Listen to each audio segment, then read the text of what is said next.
StrangeCast, Player One vs. Life is Strange podcast. I'm one of your hosts, Adnan. My co-host Adam is here. Adam, you here? I'm the other co-host. I'm here, and I'm wearing a beanie. He's wearing a beanie. Yes, we're wearing different clothes because I think this will be a bit different from the interview. Were you wearing that in the interview? I was wearing this in an interview, yeah. Well, I was going to try and change back into my interview clothes, but I decided not to because I went for a run, and I'm like, it's timing and scheduling wise, I'm not doing that. But as you probably have seen by the title, the thumbnail, probably even an announcement post before it, we had the absolute pleasure of having none other than Stephan Frost on here.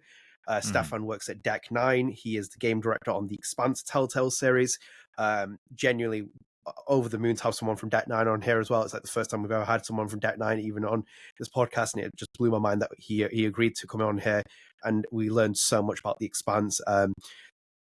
And generally speaking, I hope you enjoy it as well, because it's almost close to a 2-hour interview, so it's going to be something. Yeah. But we decided to record this segment first because we have a couple of news pieces, very small ones, and we want to keep it in tune with the podcast as well. But before we start, anyway, as always, if you are new here, please do consider dropping a subscribe, turn on notifications, like the video, and share with your friends. Helps you support our channel more than anything else.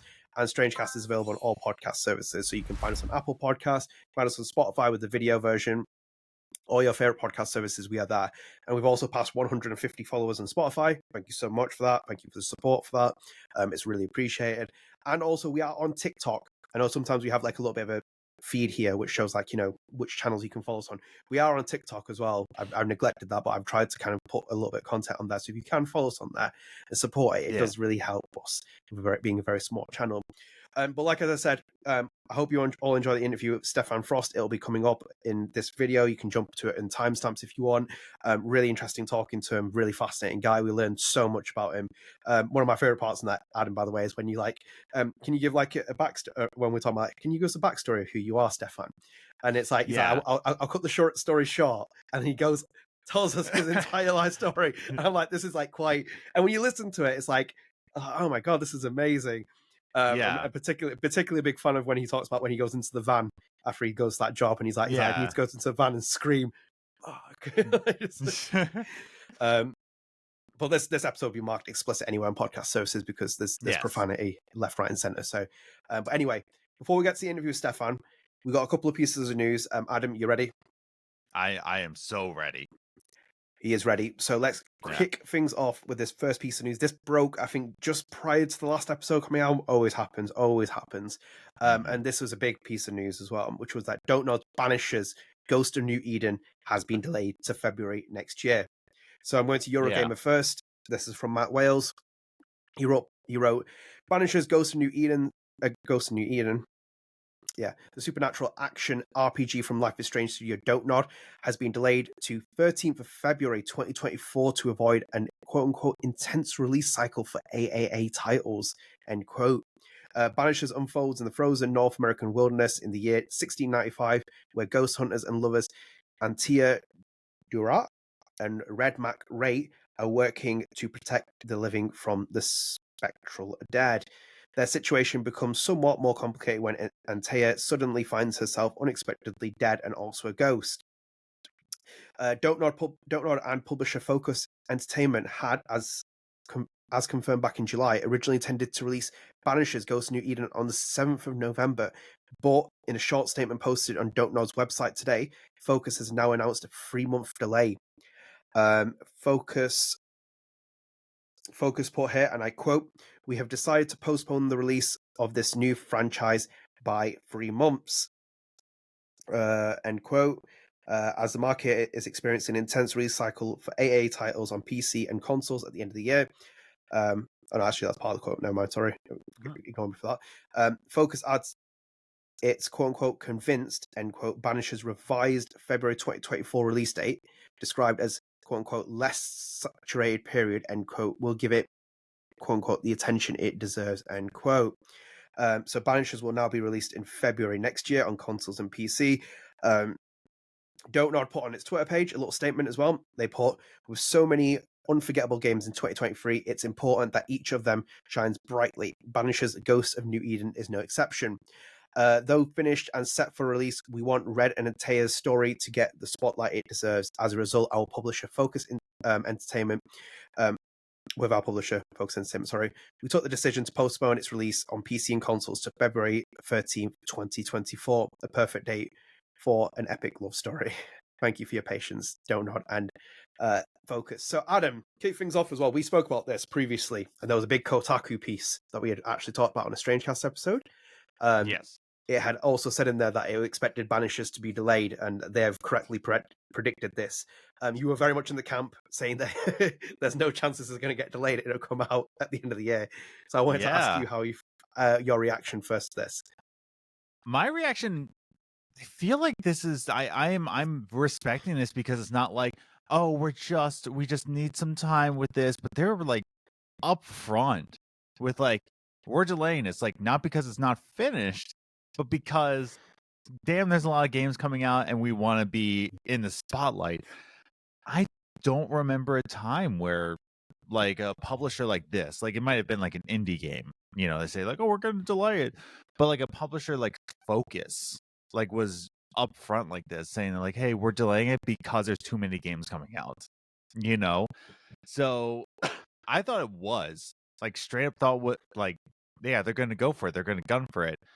But yeah, it's a little wild that they're it's also like, what if they're trying to compete with the game of the year next year? Because right now we have Baldur's Gate 3, we have Zelda Tears of the Kingdom, we have Spider-Man 2 and Super Mario Wonder coming right now. Like, they are not going to have a shot to even be nominated this year. You know what I mean? Whereas like 2024, they said that it's a less saturated period, both for you know, both for the way of the month, but also like less saturated, maybe even year, because like a Zelda game is not going to come out next year. You know, Baldur's Gate 4 isn't coming out next year. Like Spider-Man 3, like there's a lot of things going on. So it might be even a less saturated year entirely, you know? Yeah, I think if off the top of my head, I think I did agree with that Kotaku article saying that this would get delayed. I was surprised that they were so keen on getting it out before the end of the year, considering what the actual games were that were coming out. I'm not surprised because like only very few publishers would leave games out to pasture. Like for some reason, like even with Sega with Sonic, like, or just leave it out in like this like really intense period of games that are coming out. But yeah, I forgot Sonic. Which is Sonic game coming out? I forget the name. I think it was Frontiers when it came out last year. Was it? Yeah, Frontiers was last year. I think that came out. I think it came out when it God of War. I think or something. So I remember one of the releases where like, Sega just like left a game out to pasture. I was like, oh bloody hell! I'm surprised that they're doing that, but.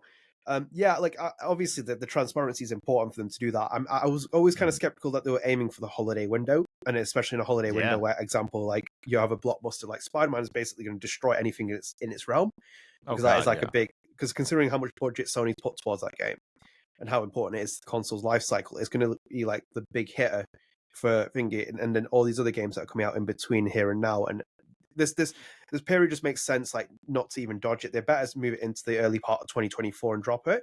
Like, Take-Two has already said like multiple times in like earnings calls and stuff. It said like, you know, we were expecting like, I think it's like a big 2024 or 2025 fiscal year. And obviously when they say that, you're like, hang on a minute. It's like, you know what's coming, and it's obviously going to be Grand Theft Auto 6. And when that gets announced, any game that's in its realm is going to move its release date. They are not going to put anything out there next to like Grand Theft Auto. So it's like when you time dates and stuff. I know that Don't Nod can't risk something like this. And obviously in the press release here in the quotes as well, it says like, you know, we decided to postpone the release of this new franchise. So the expectations from Focus is already to make this into a franchise. I think that they saw this success with Vampire. And it's like they're thinking like, if we can make Banishers into its own kind of like franchise, we can run this as a profitable franchise going forward. And it's important for Don't Nod as well. Remember, this is the only Don't Nod non-published Don't Nod title in its cycle up to 2025. Like everything is all self-published. This is the only one that isn't. This is the only one that's not published by them. So it's like this is a really big one for them. And I think, weirdly enough, like before we started recording and cut some of the news pieces out, that was talking about like, you know, Don't Nod's position on the market and stuff. Like they've revised their earnings, like, you know, like analysts of like what they expect Donut to make per earnings, shares, etc., all that, because this has now been moved, for example. So it's like this will have an impact on their, as because in itself, like if you ever look into it, like Donut diluted its owners in terms of like its stock and stuff. Like they issued so many shares, and Tencent owns quite a large position in it. But like they're a publicly listed company. You could buy Donut if you wanted tomorrow. If you bought all the shares, you could take control of it. But it's like they have stockholders that they have to appease. But they've made a decision here where it's like, actually, we're going to risk losing a lot of revenue here, because if we put it smack bang in the middle of November, December, October, wherever it's going to be, and we're competing against Spider-Man, etc., can't risk it. Can't risk it. This is for me, out of the X amount of games that they've got in the pipelines, this and the Montreal game is the main important ones which will drive revenue, and this one more so because it's published by Focus. Okay, Adam, anything else?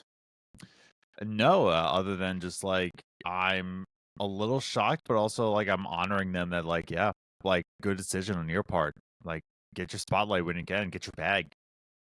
Yeah, fair play to them. Like I get it as well. Like and I don't think they need to like hide the fact that the game's coming out like, you know, a little bit later because they're a bit like iffy about the window and stuff. It's like it just makes sense at this point. Like why waste a good opportunity for them? So either way, we'll move Banishers into 2024 and we'll keep on top of that.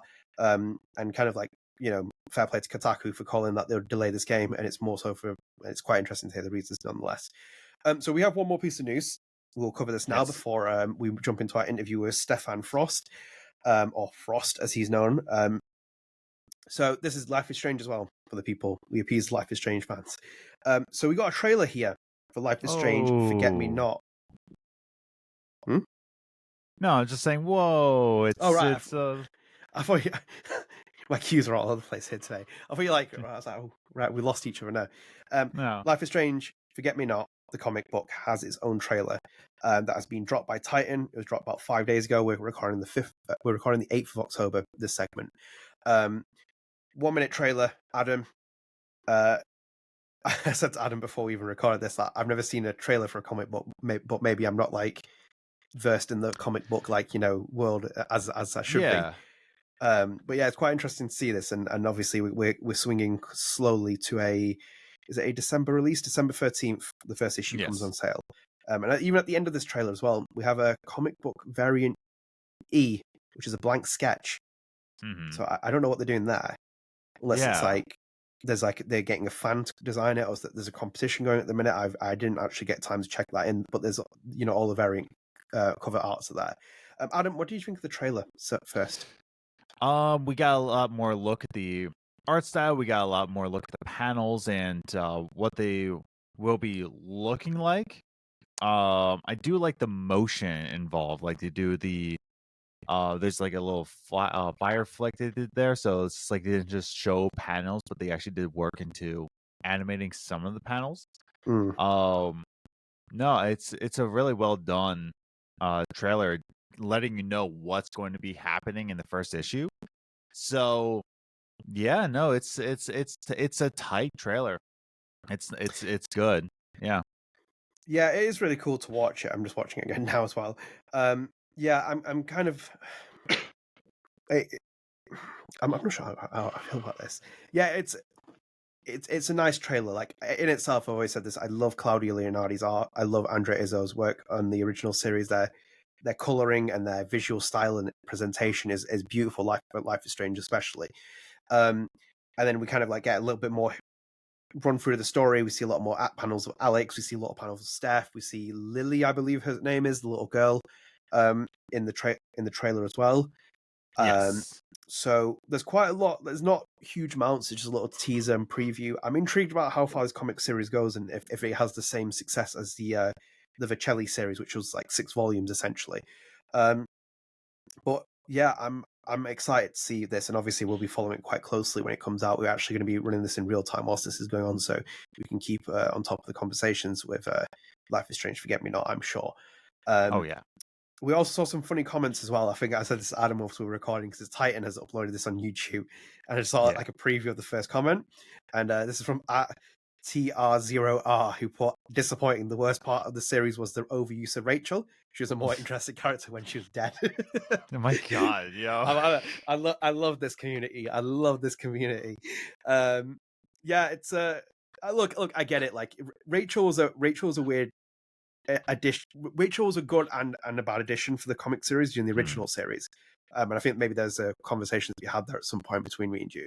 But I said I always said in my interview with Emma Vicelli, for example, I love the fact that there were some scenes. I think there's like one panel. It's the first time you see Max and Rachel in the same room. There's no Chloe. Yeah. And I'm like, that's such a cool scene to see unfold out, because like the conduit that holds these two characters together, Chloe, is not there. And you now see like them two connecting and having a conversation. I said to Vicelli as well, as like how difficult was it to kind of like write those scenes, because you basically have tons of source material for Max and Chloe, but you don't have it for Rachel and Max. So it's quite interesting, nonetheless, to see that. But it was funny that, Adam, because I remember when I was dropping the Emma Vicelli interview, people were not happy with that. I remember some people really lashed out at me, like, oh yeah, she's like this and she's like this, and she's ruined like Max and Chloe, and she's done this and she's done that, and I'm like, chill, man. It's like, I'm just here to drop an interview with Emma Vicelli talking about Life is Strange. Like, I like the fandom. It's like I ain't getting like that deep in it. But there are some funny comments though, nonetheless. I think there's another one here from @Max Melanine. 9590 put majority of fans ask for healthy, happy, price fueled square give toxic Amber Price with out of character Rachel to make them healthy. It's like, for real, it's quite they are divided, man. I get it. Like, it's just different stories. Like you have so many people who are now dabbling in this universe and dabbling with these characters who were created by Don't know. It's cookie jar, yeah, essentially. That's what it comes down to. And whether you like things or not, it's just going to come down to that. Like, even someone's putting here, I agree with them as well, now do with Sean too. I would love a Sean and Daniel comic book series. Yeah. But the minute that someone sees it, they'll probably be like, oh, why is Rachel here? Why is this person here? Why is that person there? It's going to, you're never going to be able to appease everyone. So yeah, a lot of comments here, they're saying they don't like Rachel. Damn. So one of the things we noticed in here, and if anyone is watching this and in the comments can leave it this, I'm not doing this for engagement because I've noted two people in here. At Ravid J Mixes 3307 put, lol, you really killed Kate Marsh in this ? And then Laura Lanford, who I know Laura Lanford, I've seen them on Twitter a couple of times and they've interacted with things. Laura put, real bold to kill Kate, also missed a big opportunity to feature a poly between Alex with both Steph and Ryan. This comics version of Alex looks too skinny compared to the canon game version with a frowny face. The first part, again, really bold to kill Kate. Have I missed something with Kate Marsh here? Like, I looked everywhere. Like, I even looked on Reddit at one point, put her name in there, couldn't find anything, looked on Google, there's no kind of thing. Have we missed something in the news here? Like, if anyone's like here, just like let us know, like, if we missed something. So I've tried to follow the comics quite closely, and I don't know if it's like some of the other volumes that were part of the Vicelli canon, if they're carrying that on. I don't know. I've only read 3 of the volumes so far, and that, like, let us know, because it's like I'm kind of a bit confused, because we genuinely stopped this recording that we were doing for like 4 or 5 minutes, like just watching the trailer again and again. I was like, Adam, can you see like Kate in this trailer? Can you like see her fall in a panel? I didn't see anything about Kate. Like, I haven't followed the comics really, but I feel like we would have known about this, like following the community and all that. I don't know, like, cause even the comic series, because that comic series is Max, Rachel, Chloe, and it's like different stories and stuff, and that's canon for that is one canon opportunity with the Vicelli series. I don't know if the Vicelli series even has any like weighing on this comic series. This could be a completely different like canon. I think it probably will, because it got Rachel and Chloe, and you've seen like little snippets and stuff before of it, and I think that they might treat this as a separate universe with the Vicelli series. But I was a little bit surprised by that comment, unless it's part of the original comic series, which I've still not read yet, like the remaining volumes at least. It might be that, but if anyone does know that, please do let us know in the comments. I'd be quite intrigued to kind of have a bit of context, even if it's Laura as well. If you are watching this some way, shape, or form, let us know what that is for context, because I'd be quite intrigued to know that. And also Laura, I get it with Laura as well. It's like, I think at this point with Steph and Ryan, you could have probably had Ryan like popping in the story. I think that they've just gone with the Steph storyline, because like I think that was what most people went with anyway, didn't they? I think so. Yeah, unfortunately. Very unfortunately. Yeah. She's also right about Alex as well. Alex does look a lot more skinnier than she does in the game. That's a travesty. Because I don't know. But yeah, she does look skinnier. Now you could say like, oh, she lost weight because, touring, you don't really eat at all. So sure, why not? But like, I don't know. It's also an art style as well. Like maybe they just like that's how they draw people, you know. But I don't know. It is what it is. Yeah, it's a. Yeah, nonetheless, I'm interested by this. I do want to give it a shot. The comic series. I know some people don't like how we feel about like True Colors and what we say about that. There's differences with True Colors, my position, but I did like Alex. Do you know what? As well, here's a bold thing. I wouldn't even mind this just being an Alex story. It's just Alex on her own. No. Yeah. No, I highly agree with that. Oh, that cat wants something. Well, he wants a lot of things in life. Yeah, I don't usually think that picks up in the audio, but yeah, usually my guests always get an interruption. Yeah, I heard him loud and clear. Yeah. This is this is the period where he just wants to basically eat. Okay, so we'll pick back up here. I don't know what's happened there. My cat came inside meowing, recording crashed, everything else happened in between it. Do you know what? As well, the Stephan interview went on for the better part of like 2 hours, no issues. Yes. We recorded for 20 minutes. And it's like, like, come on, like technology, dog. It's still not here. It's like honestly, no, it's not. Either way, that'll be the end of that section anyway. We'll talk more about the comics as we keep going forward. Without further ado, we'll now jump into our next section, which is obviously our big interview with Stephan Frost. There are spoilers in a lot of the sections. We do talk about a lot of the Expanse. Unfortunately, if you haven't played it, then I would advise you go and play it and then come back and watch the interview. I might even do it in the show notes where it's spoiler-free sections or spoiler thing. I don't know how I'm going to weigh this up yet at the moment, but I will warn you there are a lot of spoilers because we do talk about a lot of it because the 5 episodes of the Expanse are out now. Also, go and play the Expanse as well if you haven't. Strong encouragement for that as well because it is really fun. Despite the other things as well, we even asked Stephan about the game's length. Adam asked him about him. I think he gives a really great response as well, and he's a very chilled guy. But without further ado, I hope you enjoy this. You get a really great insight into Deck 9 and also the project, the Expanse, Telltale, except all of that good stuff. So without further ado, enjoy this interview. Okay, so we're cut into this segment. Obviously, if you've probably seen our thumbnail, you've seen our title, you've seen all kinds of things that we've been posting. We have a very special guest from Deck 9 himself, game director on the Expanse Telltale series, Stephan Frost, also known as Frost to some people, is here. Stephan, how are you? I'm great. Thank you for having me. Very excited to be here. Yeah, we're very excited to have you on here. And obviously, like as I said with the introduction, you are known as Frost to some people because we had Erika Mori on here a couple episodes ago. I was also going to say he's also known by a different name that we discovered. That was also Skeeter Denise. Yeah, that's right. Yeah, that was also in the notes here as well because I've spoken to Erika before about Life is Strange stuff. We had her on the Expanse. We learned so much about it. And me and Adam have obviously followed the Expanse a lot. And congratulations, obviously, well-earned break that you're taking at the minute in terms of 5 episodes are out. There's still a DLC to come, but nice project that you've worked on and really enjoyed it. But I want to start off with things with Erika Mori because I was like, how was it like working with her on the project? Because she gave us, we saw the no filter Erika Mori who comes on this podcast as always, and she gave us her perspective. But I wanted to know what your experience was like working with her. With Mori, she's great. She's very funny. She is very professional. She'll come in. She knows what she needs to do. She knows the process. She's done it obviously a lot with the previous Life is Strange. So coming in, I think she sort of knew what the deal was, and was also really good about working with Cara to make sure that, she understood the assignment on, how to be drummer. She really dove into the show and understanding that stuff. And she's, as you guys know, very funny and very ridiculous all the time.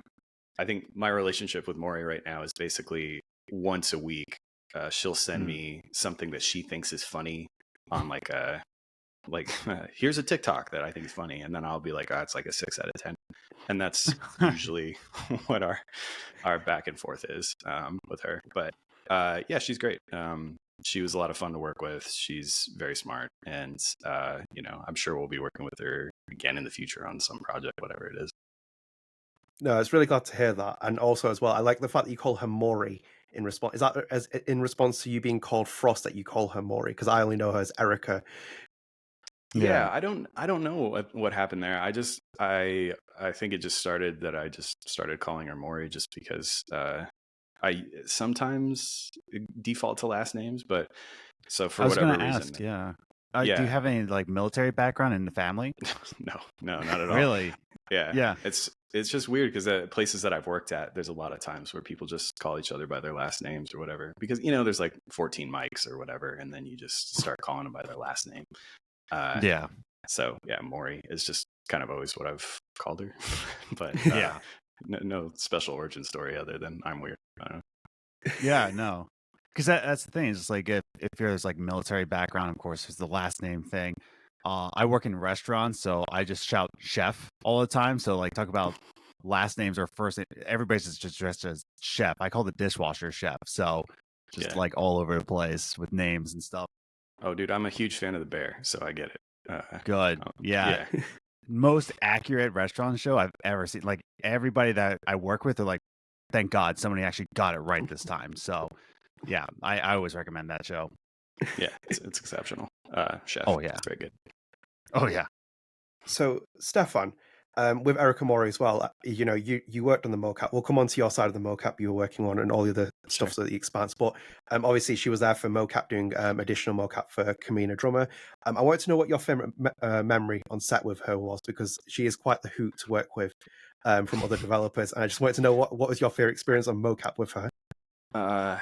Yeah, so I think I sort of talked to you about this on Twitter a little bit, but there was a point where, so I did a couple of mocap things as well. I did a character named Tor, who's this menacing literal cutthroat space pirate, and so the whole time we didn't know if I was going to do face capture or not. It was sort of a like maybe we keep this on to be like more menacing sort of thing, but you didn't know, so we did face capture.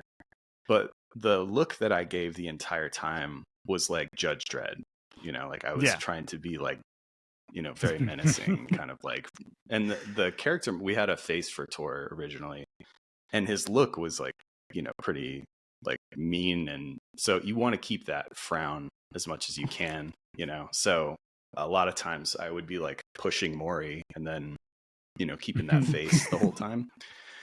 And she knows I'm not like that all the time, right? So seeing ridiculous skinny ass Frost like pushing her with like this, face, she would like barely keep it together at takes. And so at the very end of it, she would just like start, laughing hysterically. She's like the opposite of me in that I'm dead inside, and it takes me like a lot for me to laugh. So for her, yeah, I mean, like you can tie your shoe and she'll think that's funny. So so at the end of takes, she was always just like busting up laughing and stuff like that. So yeah, working with her on stuff like that was always ridiculous. And, I think I always try to keep the room in positive spirits because I'm not as worried about it with Mori, but there are sometimes you'll bring in actors and they're very nervous, and, they don't want to mess it up because everybody is watching, it's it's kind of high pressure too, because if you mess up a take, you got to restart everything and get into a pose and do your thing and then, go back into it. And it takes a lot. So I try to keep it as loose as possible in that room so that people feel like, okay, well, if this is the game director and he's making jokes and stuff like that, then, I don't feel as stressed out about this. It's more comfortable. So the opposite, I feel like, is the worst, where it's very high pressure and, if you don't get this right, you're done. Like that sort of stuff is not going to help somebody.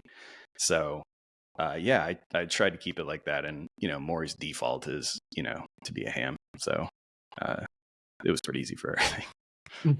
So I got a side question for you. And this is like, okay, your personal humor levels here.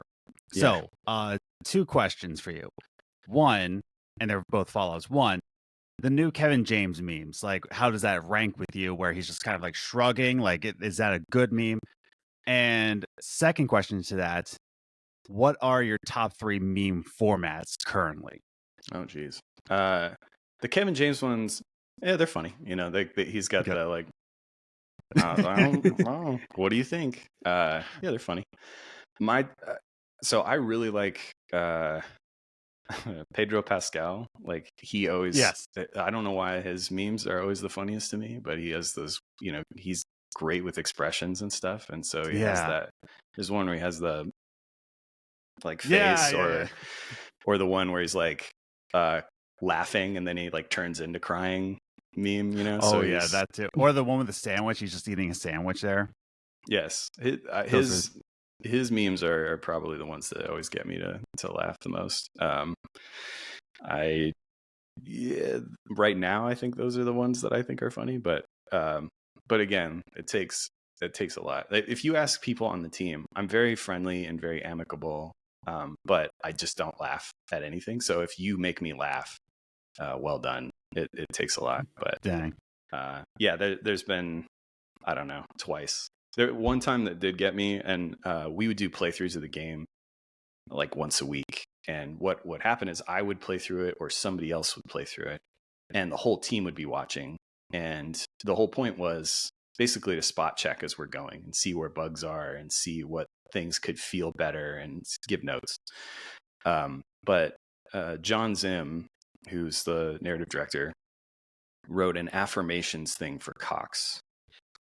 It's in episode 2. And if you go into his, this is after he's basically either been spaced or thrown in the brig, but his daily affirmations are ridiculous. And they're very like, everybody loves you. You are the best. It's very over the top and silly. And reading it, I did laugh out loud. So I was like, well done, Sam. You did it. Dang. Yeah. But I don't think it's a good thing, by the way, that I'm like dead inside and don't laugh all that much. But yeah. Yeah, I think it's just a personality trait. I mean, like, there's a lot of chefs I work with where if you get them to laugh, like, you earned that laugh. But then there's other chefs that's just like, again, kind of like Erika Mori, it's just like you just drop a slice of ham and they're just like cracking up. It's like, you don't feel like you earned it, To be fair, dropping a slice of ham, the sound effect when it hits the floor is funny. Like, to be clear. It's like not quite a splat. It's just it's just a good. It has its unique sound.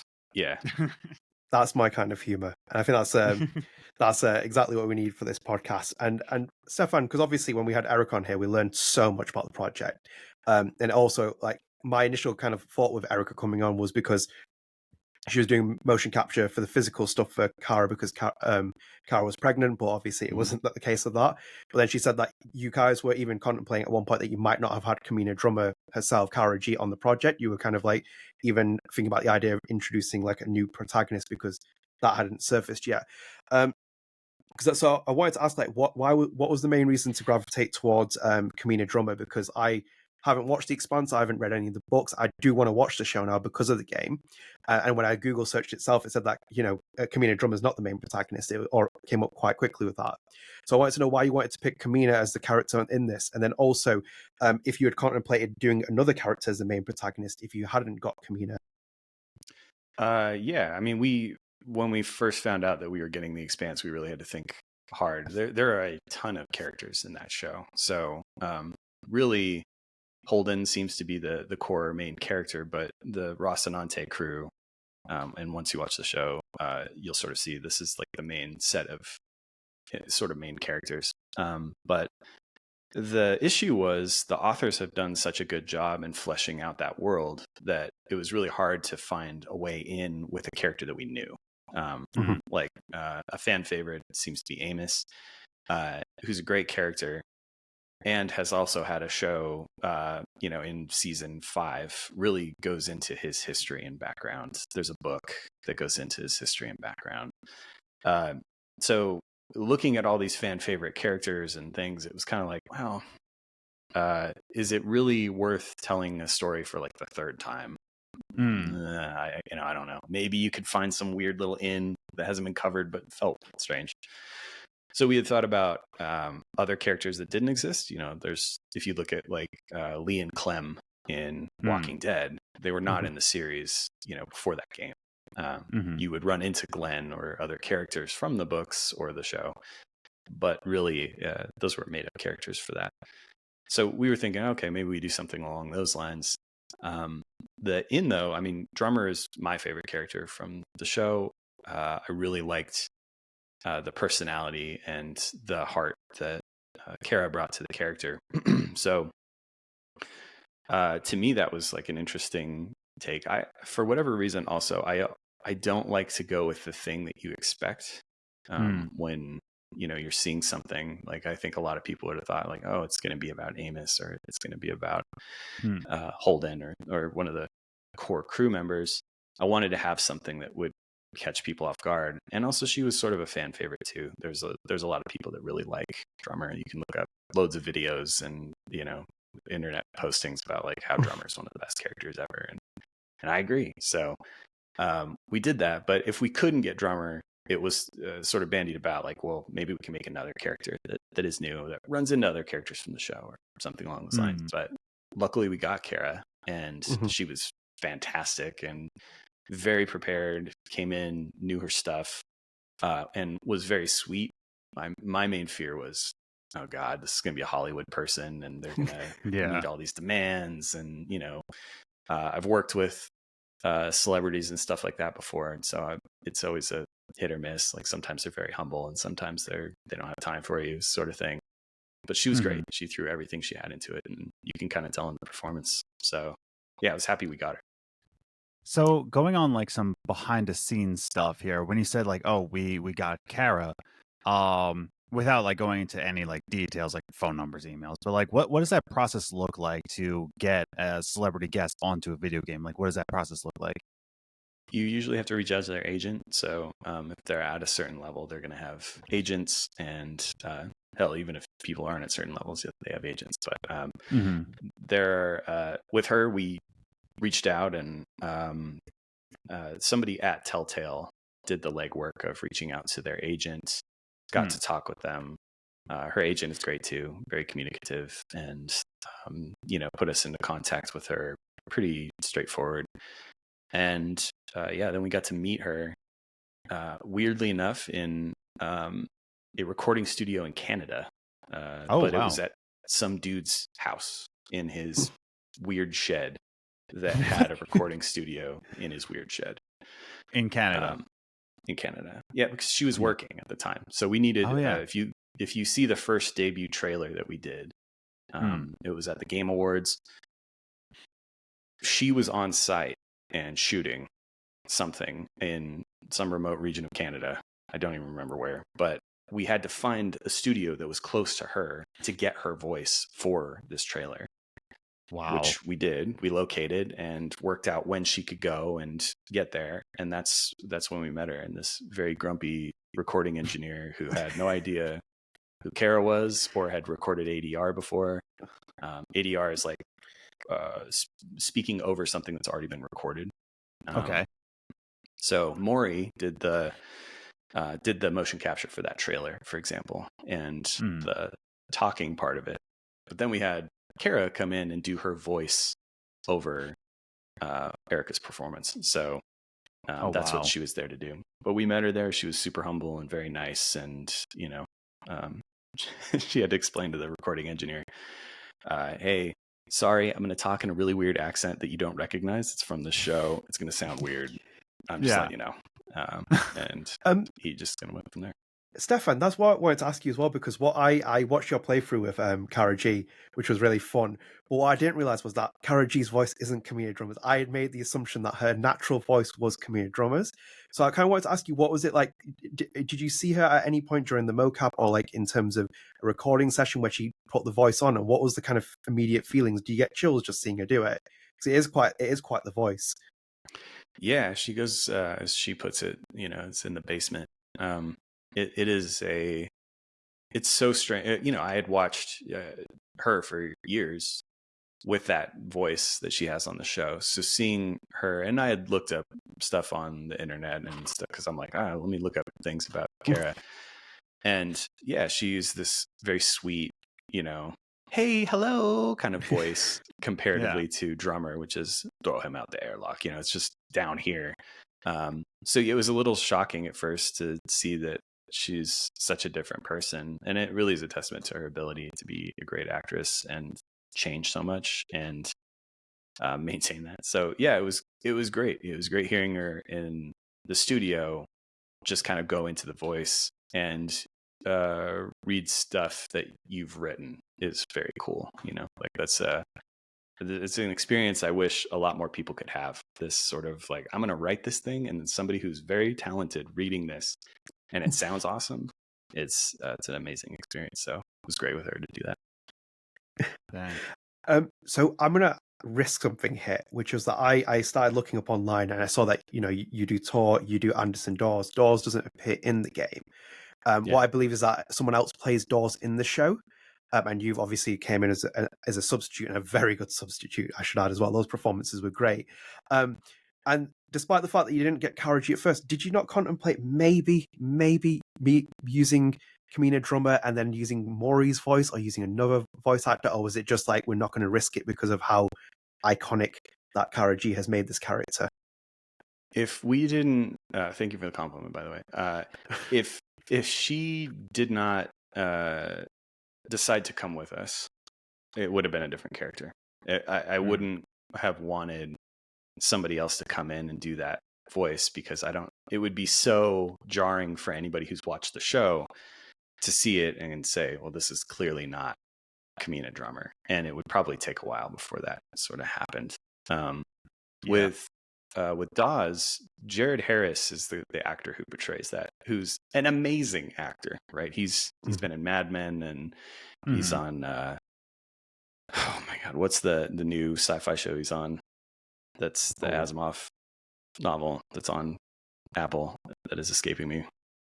I have no idea. I don't watch I hate Apple. myself for not remembering it. But he's an exceptional actor. He's really good.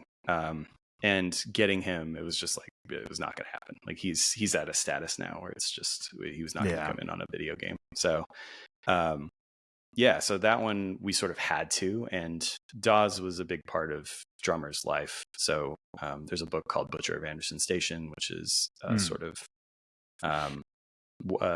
early take on what Drummer was. And so he had to be in the game. The weird part with that one is he has a specific voice, and then there's the Belter accent. So you have to be able to do an impression of Jared Harris, and then on top of that, like Jared Harris doing a Belter accent, which is a weird made up language, right?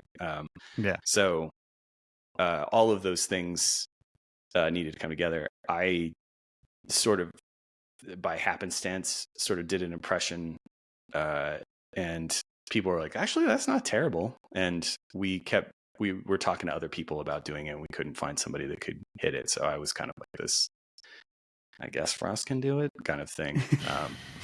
But that's how that kind of came to be, funny enough. So Because I have go ahead. I have a follow-up question to that. You say that certain actors reach a status, and you just say like, oh, they're not going to come on to just a game. And you have this sort of kind of understanding, like, yeah, there's certain actors that just will not step onto a game. I can even remember God of War, what's the actor who played Kratos? Oh no.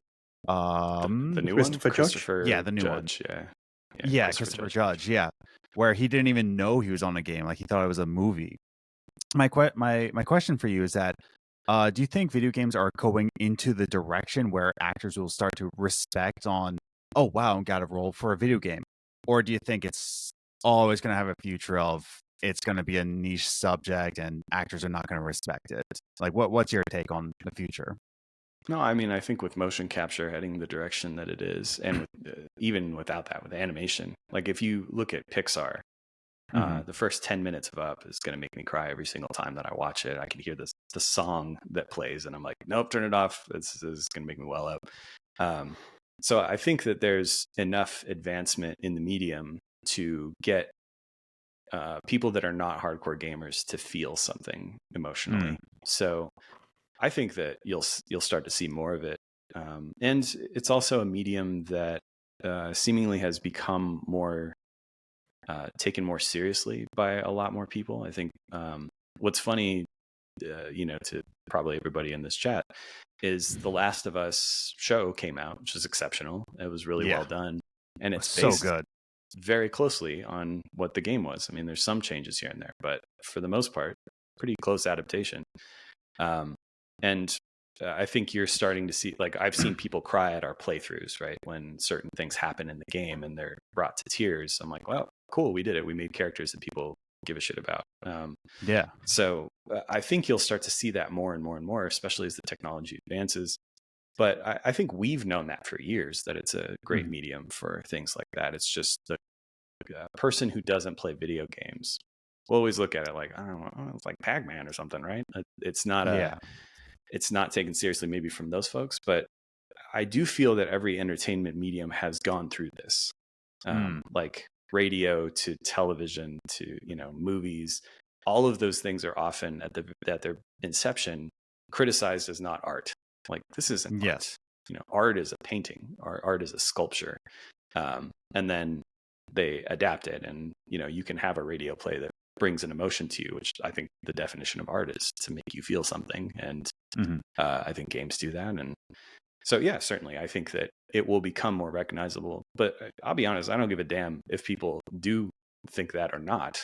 What I care about is the people that do play them feel something, and that's really the goal. But do I care that, you know, my grandpa feels that those are like, it's not like, okay, grandpa, just go back to bed, it's fine.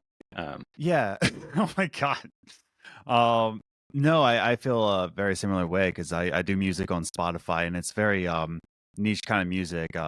It's got scenes into it and stuff, and there's a drastic difference to where I share it on Instagram or X, Twitter, whatever, and sharing it on Facebook, where it's just like X and Instagram, like, wow, you know, I really enjoyed it, I loved it.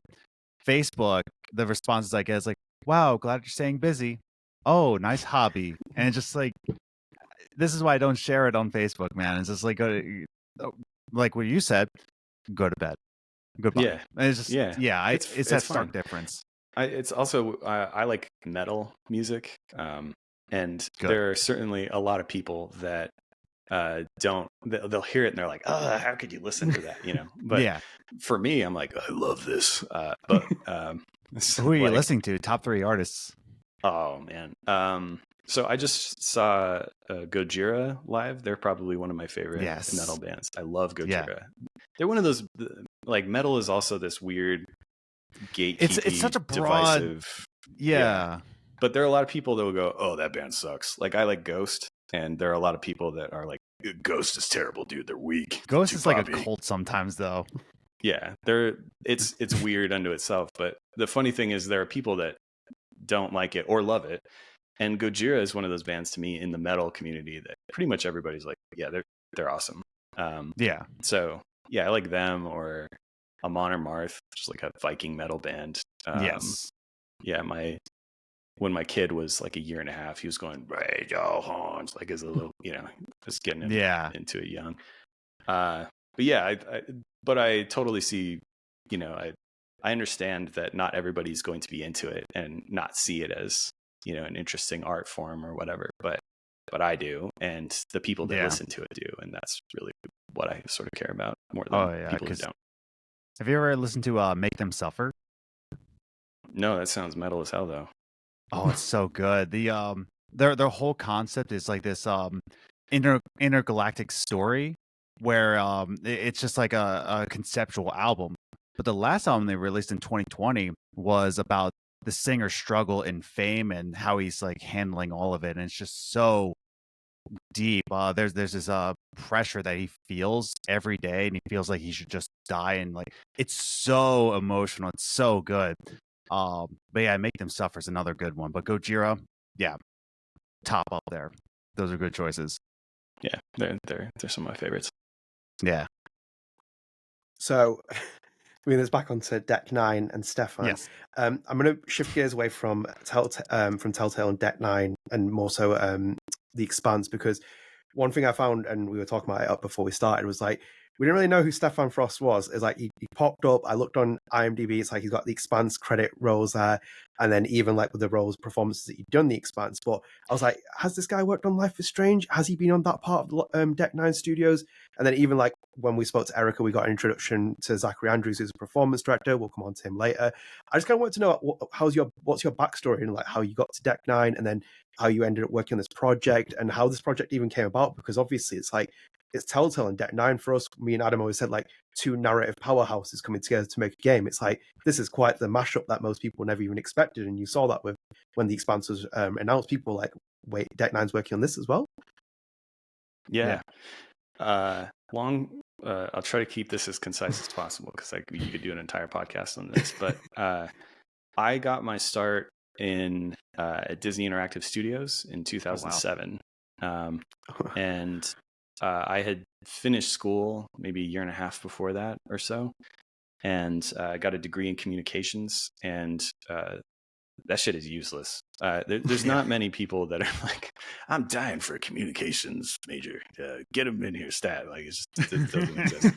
But I didn't know fully what I wanted to do. I knew I wanted to do things like write or be in entertainment of some kind. And I'd always at the time wanted to be in games, but I didn't know how. It was always this weird mystery of like, how do you get into video games? And I would look up jobs and I didn't know what any of them were or what it meant.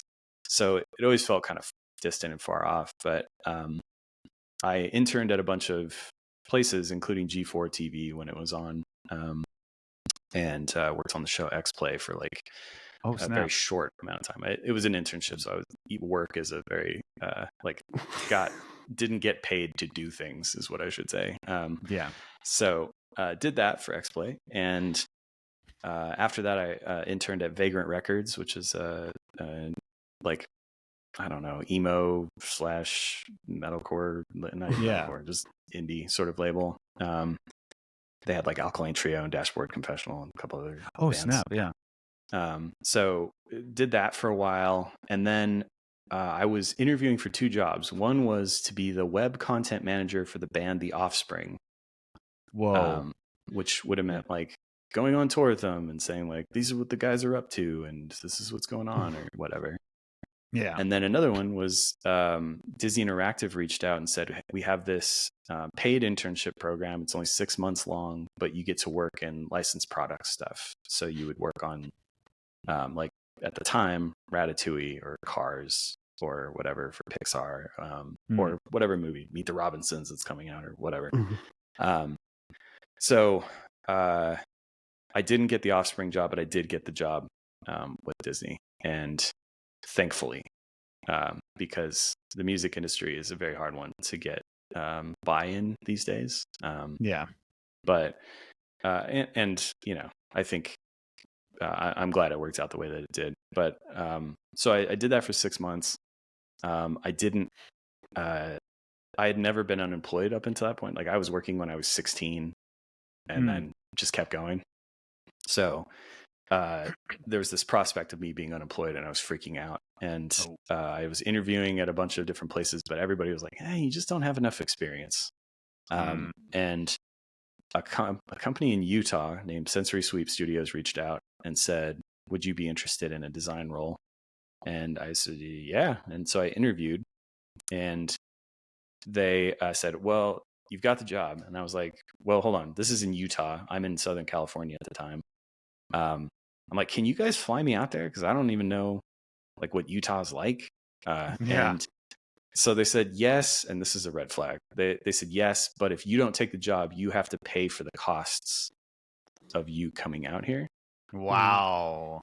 Now, mind you, I'm pretty thirsty at this point to get experience in the industry. And so how I'm old are you at the time? 24, maybe 20. Yeah, roughly. That's the ripe age to get screwed. Yeah. So yes. And they said, yeah, come on, we'll fly you out, but if you don't take this, you can pay for it. I said, okay.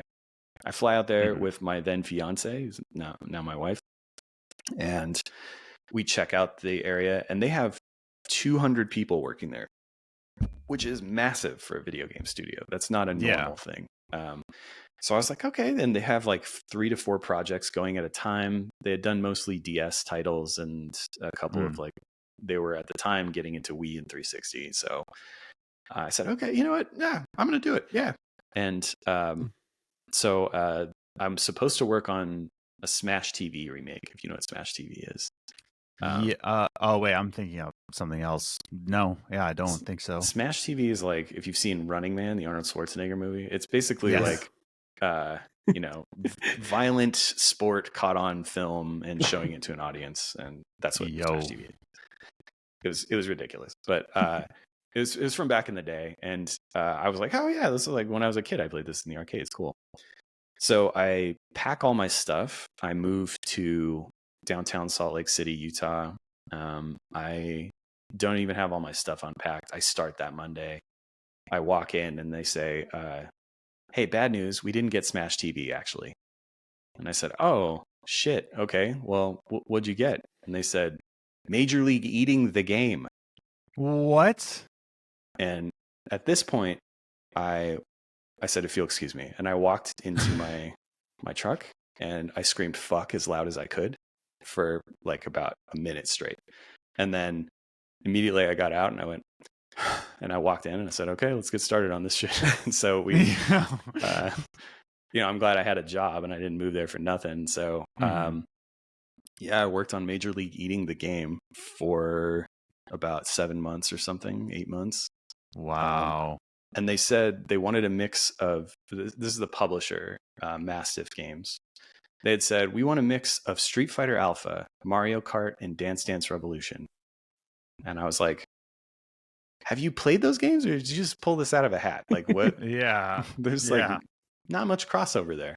But that's what they said that they wanted. So we made this competitive eating game that has like power-ups, and you had it was on the Wii. So you had to like pull the food to your mouth and then chew with the thing. And there were power-ups, so you could like burp in people's faces and try to make them throw up. But then you had to like keep the throw-up meter down. It was a whole thing. Wow. I'm looking up screenshots for it. Oh, it's jank. That's wild looking. Yeah. And mind you, we had about 8 months to do it. So it was like, make this game in 8 months.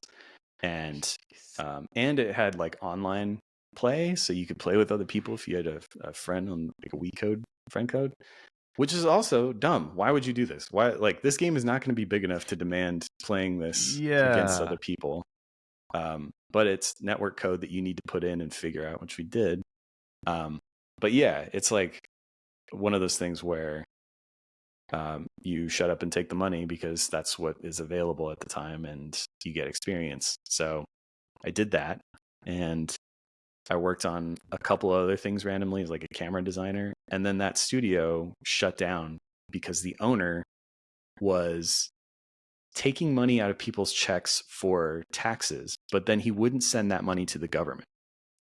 No, which is a studio like that takes advantage of flying costs, takes advantage of tax money. No, surprise. Yeah. So now I didn't, you know, me as somebody who works also in restaurants and worked at a couple of other places, this had never happened to me where somebody's like, hey, we don't have a check for you.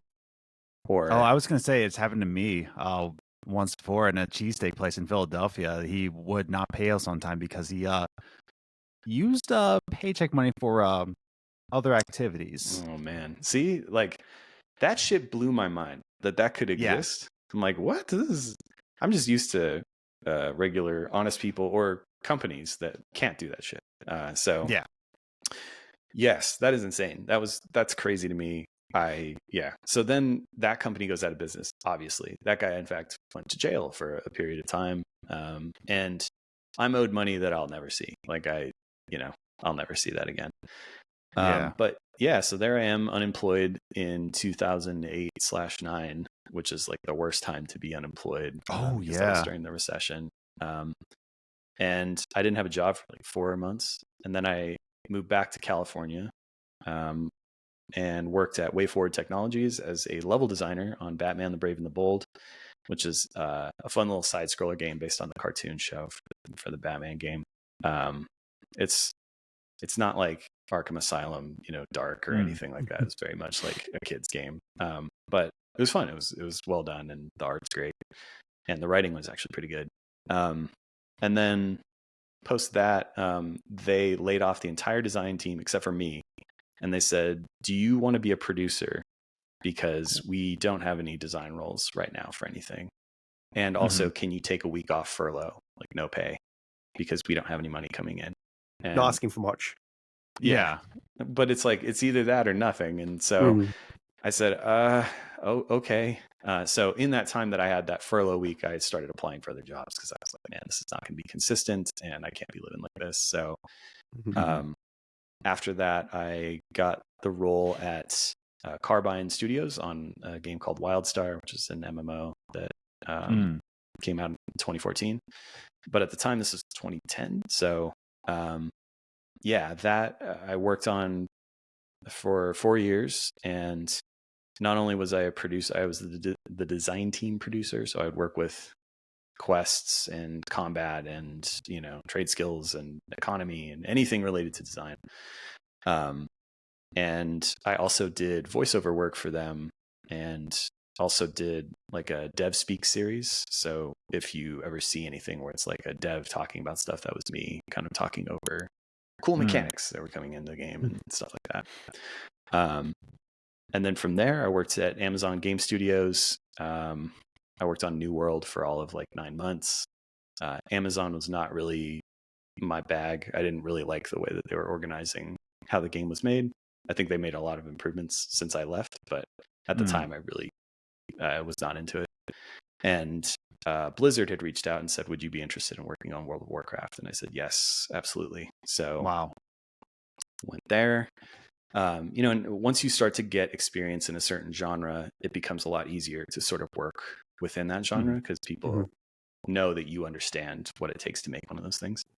Yeah. So with MMOs, I had quite a bit of experience at that point. So, so I worked there for 2 years, worked on Legion for World of Warcraft, had a great experience there. And then my old boss from Carbine had reached out and said, hey, what would it take to get you to leave Blizzard? And I said, I'm not leaving Blizzard, man. This place is dope. Like, I'm getting paid decent and the game we're putting out is awesome. And I really like the people here. And he's like, cool. What if you're a creative director on a new project? And I'm like, yeah, I'd leave tomorrow. I would leave instantly. So I interviewed with Nexon and after I interviewed with them, basically I got the thumbs up to be a creative director on a brand new game. And I had pitched a lot of games at Nexon, or 3 games at Nexon. Oh, wow. My third choice was the one that got picked, funny enough. And it was, I can't really go into detail about it without breaking NDA, but I could say it was a third-person melee combat PvP game. That's all I can say about it. Okay. So it was cool. It was fun. It worked out well. I think it was rated well, but there was a change in management at the top. And when they saw the game, they were like, this isn't going to kill Fortnite or anything, so we're going to shut you guys down. And I was heartbroken. But anytime that I tell anybody from the industry, like, oh, there was a management change, they know instantly, like, oh, shit, I know where this is going. Dang. So, that shift in management meant that, there's a different perspective, and what they thought was good for the company, they felt that this was not something that was going to help them. So they shut us down. We asked if we could be purchased by somebody else or if we could buy the IP off of them. They said no. And that was that. So at that point, I was sort of looking at what my next thing was. I had a couple of opportunities, and then I interviewed at Deck 9. And what I liked about Deck 9 was there was a bunch of very humble and nice people that also made cool stuff. And they were showing me True Colors before it had been announced. And there was such a huge jump from Before the Storm to True Colors that it really impressed me in terms of their visual fidelity and their storytelling capability. And the fact that they put out a narrative game first try with Before the Storm and it was good, like, that's rare. So there's a lot of talent, there was a lot of skill, there was a lot of very positive attitudes and wanting to improve. There wasn't any like, we got nominated for a BAFTA, about stuff. It was, everybody's pretty humble. So, I mean, they were there were other companies that I talked to that were certainly going to pay more, but I found this place to be more interesting in terms of potential and stuff. So yeah, so I interviewed with a few people, got in, and then I started. Then I learned like, oh, it's a Telltale game we're going to be working on. Oh, okay, and wow, it sort of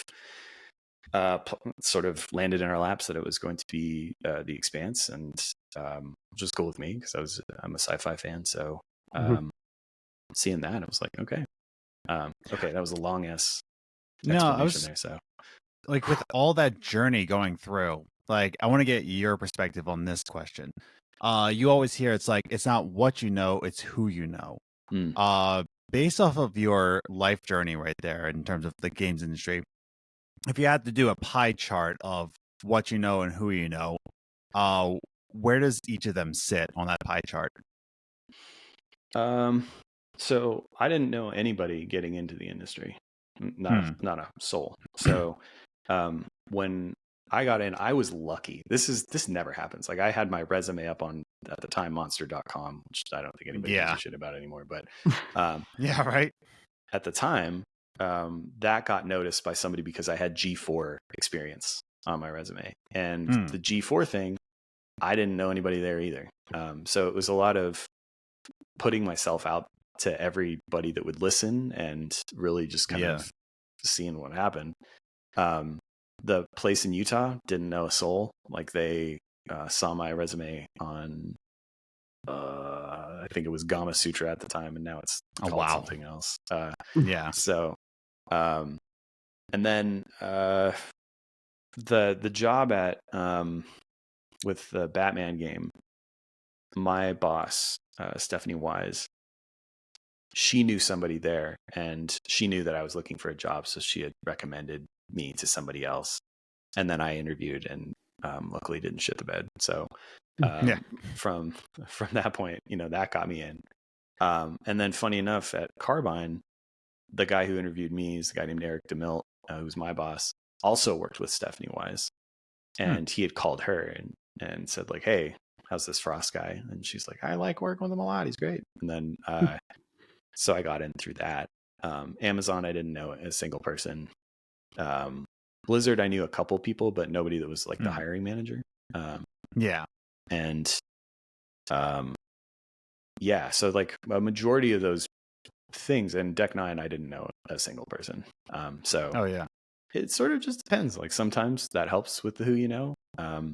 But and this is also like one of my core things is I try not to be a prick to anybody. And usually that's a good thing, because in the future, if I had been terrible to Stephanie, for example, she probably wouldn't have recommended me for a couple of those jobs.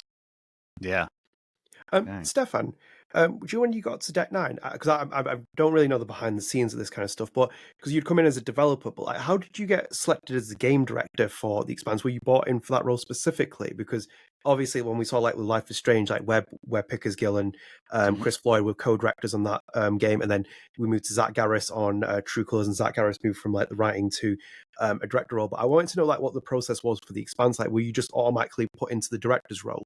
And obviously you had experience prior as well as a creative director, but was that just a natural selection for that? So it's weird, right? I don't have narrative experience per se prior to this job. I had worked with narrative teams as a producer, but that doesn't mean that I have creative output in that role. I had written a comic book in 2010-9. I can't remember. It was sort of an indie comic. I put it on Kickstarter. It got funded. I put it out. It got some positive reviews, but it was nothing big.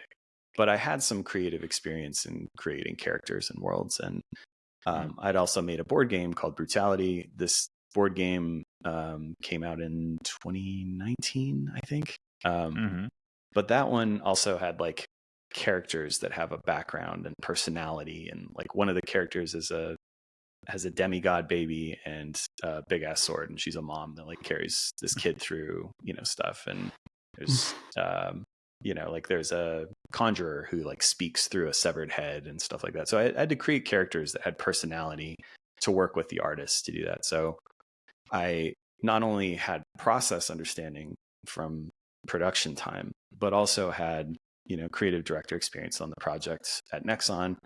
And I showed the stuff that I had worked on at Nexon to Deck 9 people, and they were like, oh shit, okay, this is actually pretty legit that you started from absolutely nothing to having a thing in like 2 years that was cool. So I think they sort of took a gamble in a way by hiring me, because I hadn't made a Life is Strange or a Telltale game, or didn't work on Edith Finch or Firewatch or, whatever. So it was like, okay, well, can this guy do it? But I spoke a lot with Zach Garris, and he and I sort of talked quite a bit and understood the work, right? The job and what was necessary. And talking with the team too. I had to talk with narrative folks and artists and animators, and they had to have faith in my ability as well. So I interviewed with them, and that worked out really well. And I think that having worked on sci-fi projects and fantasy things and stuff like that, sort of fit in well with what was needed for the job.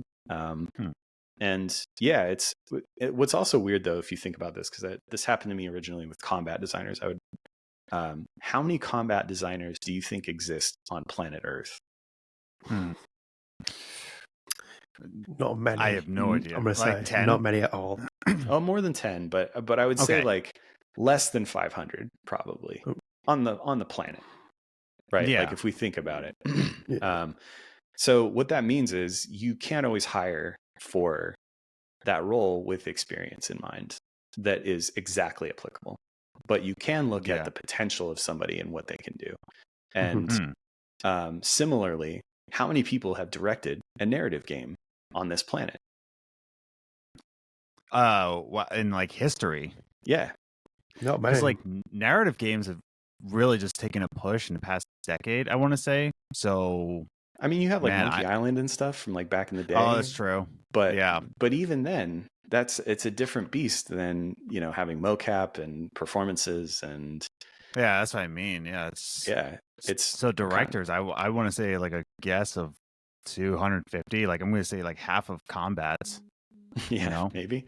I mean, maybe even less than that. Like there's just not many in that pool. So what you need to do is either homebrew them. Right? Like you hire somebody for a different job, and then over time you teach them how to become that, or work with them to get to that point, where you take a risk on somebody and say, can this person adapt to this genre and the differences that it needs and what is important? Because, gameplay, by comparison in say like Walking Dead, not amazing. Right. But the story is exceptional. It's so well done, and the choices that you're given, and the experience that you're walking through, it's like playing a Walking Dead comic, which is awesome, and what's the point? But if you go to Blizzard and say that, they'd be like, cool. We make Hearthstone and we make World of Warcraft, and story is important, but the gameplay is sort of king there. And so really it's just about understanding what the genre is and what it needs and what it's lacking and what it needs improvement on, and taking a guess, like, I think this would be good for this genre, and this is what I feel as a player of it or a developer, and just kind of going for it. Yeah, it just sounds like musicians. Like you could be just a sound scorer. It's like, that sounds great, but have you worked with this certain genre? Like you can't just say musician. It's like, does their style match? I can think of one, Volt Supreme. He does a lot of synthwave sound. It's not to say he can't do like a cinematic score like Olivier de Riviere can do. It's just that if you're going to choose between the two and you want a cinematic score, you need to go with the guy who's done that, you know? I mean, if you look at Johan Johansson, like that guy has done crazy different stuff. And, he did Sicario, which is probably one of my favorite soundtracks ever. And he also did like Arrival, which are totally different in tone and feeling. And certainly there are people that can do that. And then sometimes there are people that are going to be like, I don't know, Junkie Like XL, core like focused. very exciting drums, driving sort of Yeah. stuff.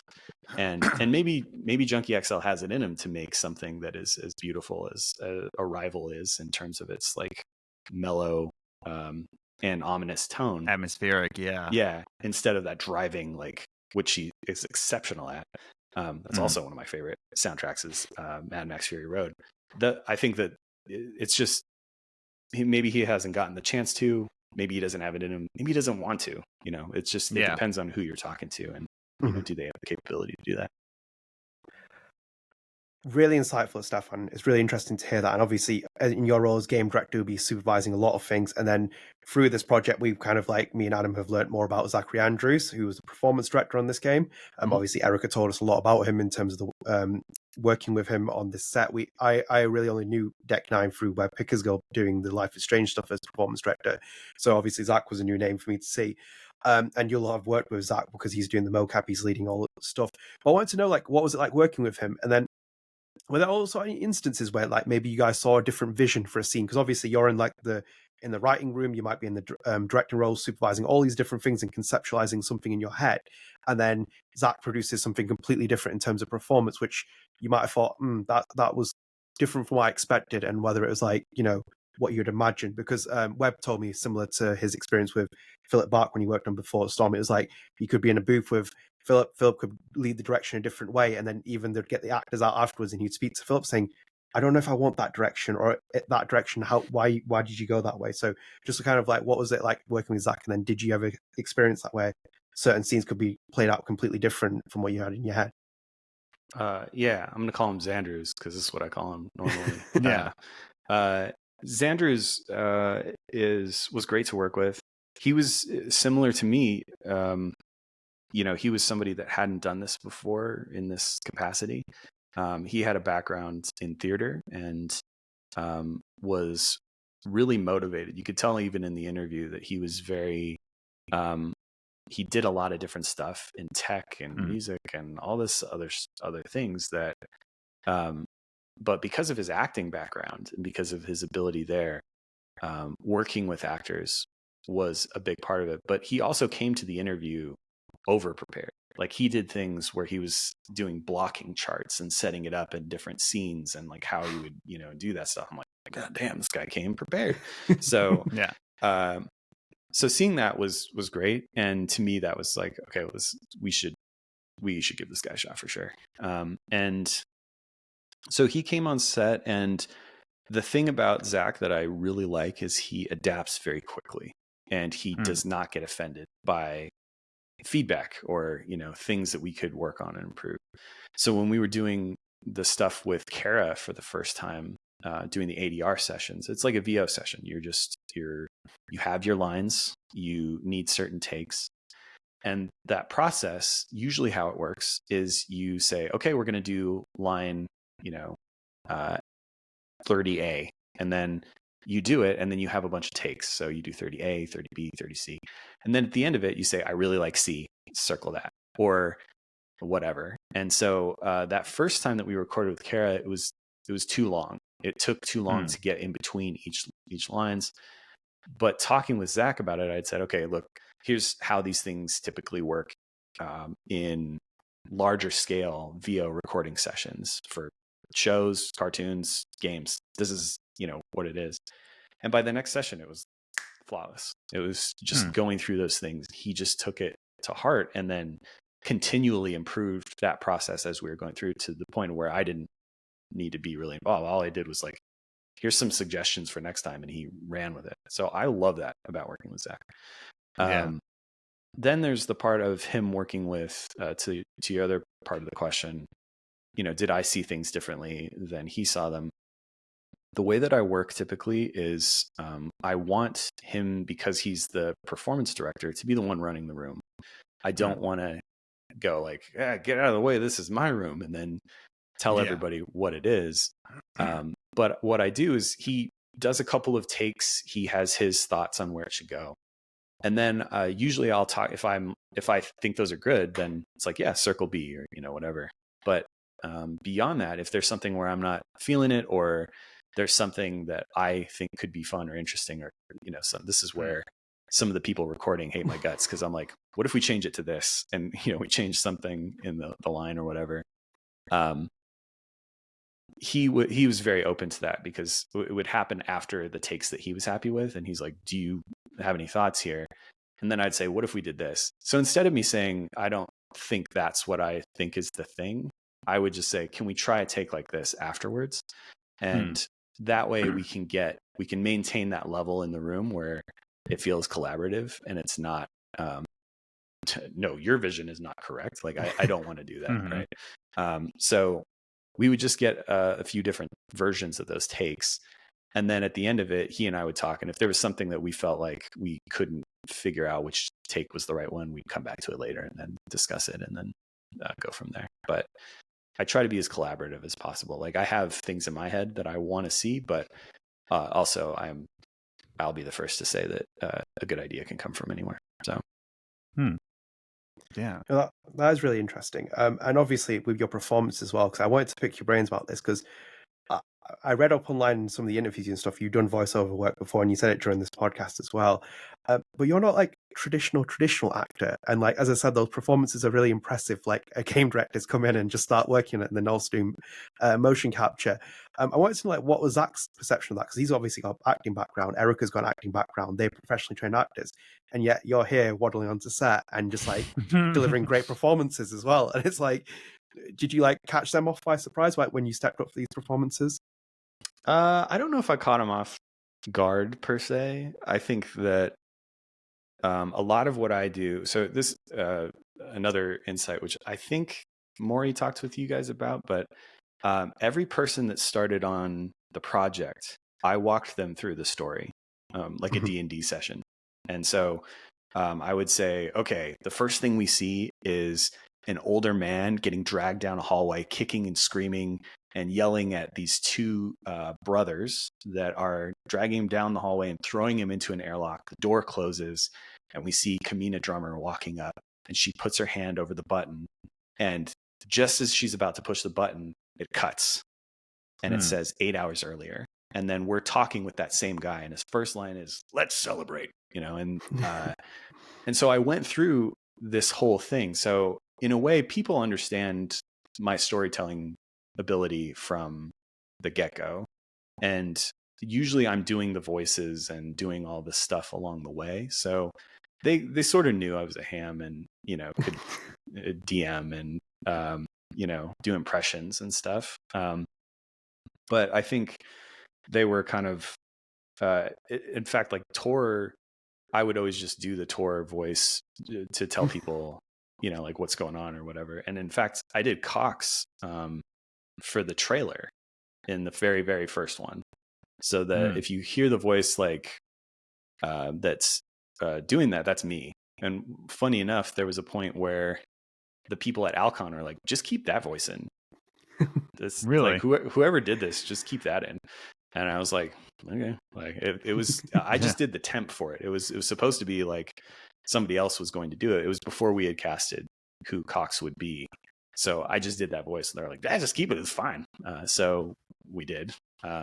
So I had done that stuff before, and so they sort of knew I could do voices and stuff. But in the traditional sense, like, I'm sure I could have tried to be an actor at some point. I feel like I'm too old for that shit now. But like, if I was if I was coming into because to be a voice actor, you really need to put in your paces. You really need to take classes with people who direct these things so that you can get in and know people. And so if they're like, okay, I need this kind of accent, and it's only for this long, but you can come in and do it. So you just need to do work, and then you need people to recognize you. Like Nolan North is probably one of the more famous voice actors, right? Or Troy Baker. Yeah. They had put in their time. Like Troy Baker actually was on WildStar. He was one of the voices before, he got like mega famous and huge for his stuff. But he was, you just put in your time. But you have to live in LA. You have to work, probably a bunch of other jobs until you can finally get to that point and make a living at it. And there's only a handful of people that do that, really. So Could I have tried? I'm sure. But I think I said, nah, I'm just going to do the video game thing. So yeah, it's weird, right? Like it's very strange. And there's a lot of people I'm sure that are like, who the hell is this guy? Why is he doing this? But the Tor thing came up because Zach was like, why don't you just do it? Like it's one less person we have to cast, and you know, like, yeah, okay. So, and it wasn't like I had to memorize a crap ton of lines either, you know. At one time they had said like, well, why don't you just do Cox, the Alcon, the people that made the show and that were basically the licensor. And I was like, dude, I don't have time for that shit. Like that, I have to memorize all those things, and also I'm, you know, directing. I can't do that. So yeah, that it's a weird thing. But I had done voices for games previously, kind of randomly when they needed it. So yeah. No, because I'm really impressed because obviously, like, I don't really know many directors who have like featured that heavily in their own game with like characters. And like my toxic trait, it would be like thinking I could go and do something like that, but I'm nowhere near good enough to do it like that. Yeah. So like I commended you on those performances, and obviously, as we heard a lot of you as Anderson Dawes in voice in one of the episodes, and obviously we got those great appearances from Tor later on in the late stage of the game. I want to know who's your favorite character out of the two that you played and why. Of the two that I played, well, Dawes is one of my favorite characters in the series as a whole. Like he's a really interesting dude, and so I think, you know, he's probably my favorite character. But portraying or doing stuff like Tor was just fun because, you know, you could be a piece of shit and push Mori around and you know, have that kind of weird mix of Belter and Russian and some other stuff, because I toyed with like a couple of different versions and everybody's like, yeah, do that one. But yeah, it was that was the more fun one to do. But Dawes is my favorite character probably of those two. Okay. If you had the chance to voice any fictional character from any medium, who would you choose? I have not thought about that. Yeah. I don't know. I feel like there are characters that I find interesting and really like, but I don't know that I'm qualified for. Like, so you can see in the back here, I'm a Hellboy fan. Nice. I would love to voice something like from Hellboy, like whether it would be Hellboy himself or Abe Sapien or, you know, some characters from that would be a lot of fun to do. But yeah, like I'm not qualified for Batman. Like there's so many cooler people that could do Batman, you know, but that would be fun. But I also like doing weird, eccentric characters too. So yeah, I don't know. Someone from Hellboy would probably be my answer there. Oh, nice. Yeah, that's a solid choice though.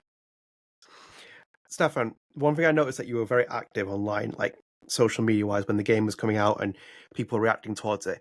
I wanted to ask you, like, did you get a gauge from certain people where you were surprised by a certain reaction towards a certain character, whether they like really liked them or they disliked them, for more like they just didn't relate to them? Was there anyone who kind of caught you off guard with like the reception a certain character received?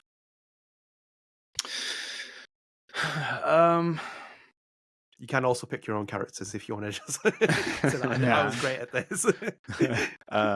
No, I think I was really happy that people received Khan as well as they did. Lily, who portrayed Khan, is great. I loved working with her. She was very funny. She had timing, right? Like we would have casted. She's younger too, but normally you would have casted somebody that's older for Khan. But we found that the people that we were trying to cast for that character couldn't get the comedic timing necessary to be Khan, and also have the dramatic chops necessary to be Khan. And so we interviewed a lot of people, but we really liked Lily because of her ability. One of the best things that I saw was a review, and I don't remember what site it was, but they gave positives and negatives. And in the positives column, it was like, cool 0G, it was an interesting story, Khan. And like that was the bullet point in the positive. I think it was GameSpot that did that. I was really like quite I was like bang on with that because I was like, Khan is a very, very good character. What's funny is she's based, I've said this before to other people as well, but she's based on my grandmother-in-law. And she had told me, just an example of what it was like, or what it is like interacting with her.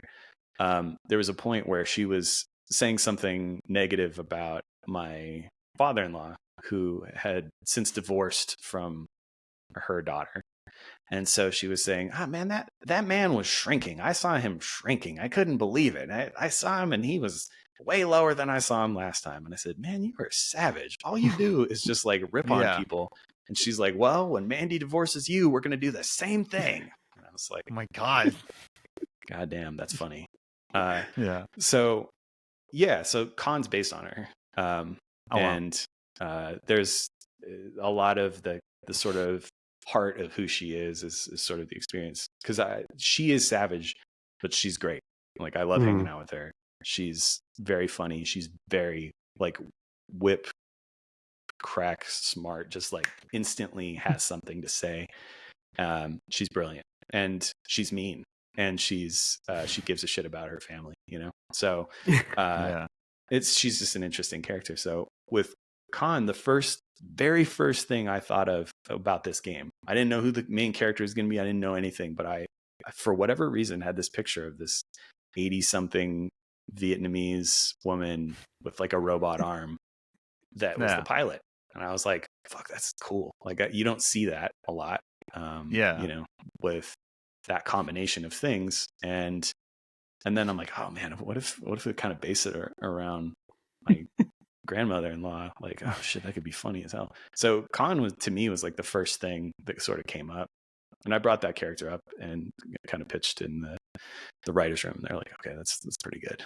So she sort of developed, and the writers brought her to a great level from there. So that one was not surprising, but I was just glad to receive that way. And and that people like Drummer, that sometimes it's hard to make a protagonist that's likable, that does all the things that you need to do.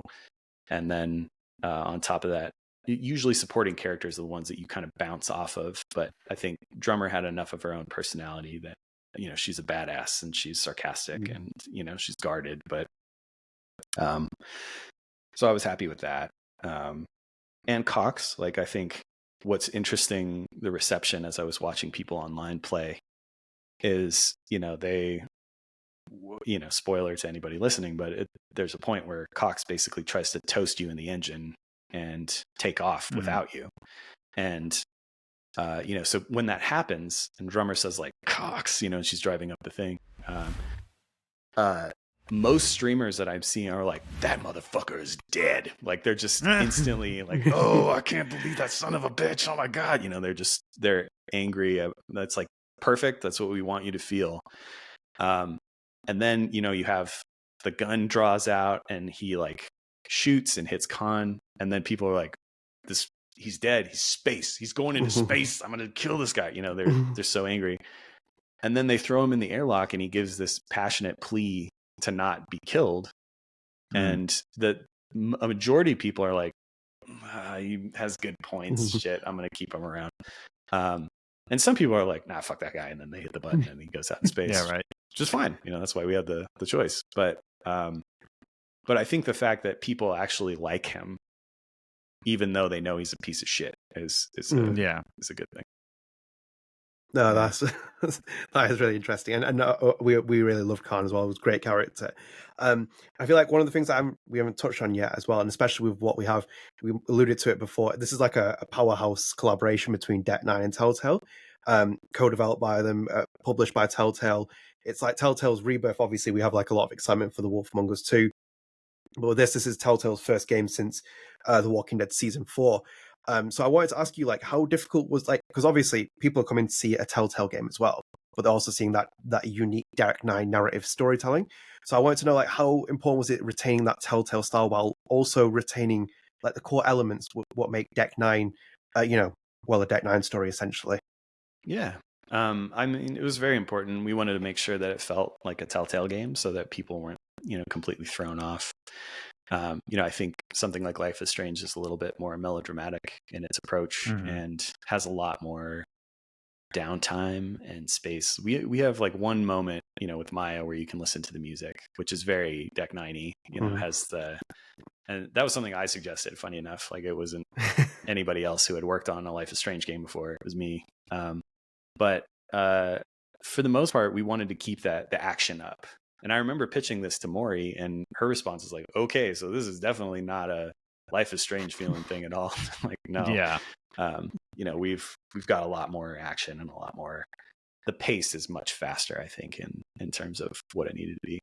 So, it was important. We wanted to have, the characters will remember that thing. We wanted to have, tough choices that result in life and death situations. We wanted to have, the option to talk with people and endear them and put them through a fantasy of a world that, with Life is Strange, it's an original IP. This one is Telltale pretty much only does licensed stuff. So, Wolf Among Us is based on Fables and Walking Dead, obviously the show and the books. Same with Game of Thrones and Minecraft and all these other things that they've done. They want it to feel like it's of the world that they're basing their stuff off of. So that was a big focus for us, was trying to make it feel like an Expanse story, and that it felt very authentic to the fans of that thing, but also feel like a Telltale game. But also we have things at Deck 9 that are slightly different. Our art style this time around was not the sort of graphic novel looking cell shaded thing. Mostly that was because it was based on a show as opposed to a comic book, right? So that was the choice there. Like, we could have done the shading to be something like a Telltale game before, but I think we were trying to do more of the show than we were a Telltale in that one. So but for the most part, the way that the collaboration worked would be, we wrote and designed everything, and then we would run it by Telltale and get their thoughts on things. So they could say, they didn't like this character for whatever reason. Here's some things there, and we'd go back and forth on that and get through to a point of where everybody was happy. And we also have a licenser on top of that. So, is the licensor happy with the portrayal of their characters that we're using? And we take that feedback and put that in too. So, but luckily it was a pretty good collaboration. It wasn't anything tenuous, or, people weren't jerks, or, I've had very terrible, licensor relationships before. And it's hard because sometimes people just want to armchair game dev, and they're like, finally I can be in the game industry and have my say on something, as opposed to, let's make this game what it needs to be. But that was not the case here. It was great working with Alcon. Telltale, they provided some great feedback and support for getting, the actors and stuff that we needed for this. And then did all the marketing and stuff for us as well. So, it was great working. So, speaking on that comment of armchair game dev, I want to talk about like how you would take on some of the negative feedback on game development, both on like certain negative feedback you might have gotten from the game, but more so the jarring aspect of where the game, each episode is only 45 minutes to an hour long, which was jarring, like for a gamer. Yeah. Even to me, like I'll be honest, I was like, wow, that's only 45 minutes to an hour. However, the armchair game dev that I might be, I'm also doing music, and I just released an EP that took 5 months to produce with only 22 minutes of music, and how it just boils down to that. My question to you is that, how do you handle that negative feedback, and what's something you want to say to people that, me included, what's something you want to say to me, saying that like, wow, each episode's only 45 minutes, but it takes a lot of work to make each episode. Yeah, I mean, first and foremost, that is a very fair critique. It is short. I think if you want to blame anybody for that, you can blame me. As the game director, it's my responsibility to make sure that, the game is what it is. And never would I point to anybody else and say like, well, blame, whatever. The reason that it is this length is, I think of making a video game at the start kind of like setting up a D&D character, your stat sheet, right? Like, where do I want to put my points? Do I want to have more of this? Do I want to have less of that? What do I want to do to make this? So, we have a budget, we have a time that we have to do. And so for me, I would have rather had a shorter amount of awesome than a longer amount of meh. That was sort of my thesis at the beginning of this project. I like that statement. Yeah. Well, and the thing is, like, it is short. I would agree that these episodes are shorter. But I think it's good. I think I stand by what we've made. I like what we've made. And with the time and resources and budget that we had, I think we did as good of a job as we could have done. And a lot of people are like, well, if you could go back in time, like, you can't. This is what it is, I've been saying on this podcast that I think this game's going to age really well, just because you can tell somebody, like, yeah, it takes about 5 to 6 hours to beat.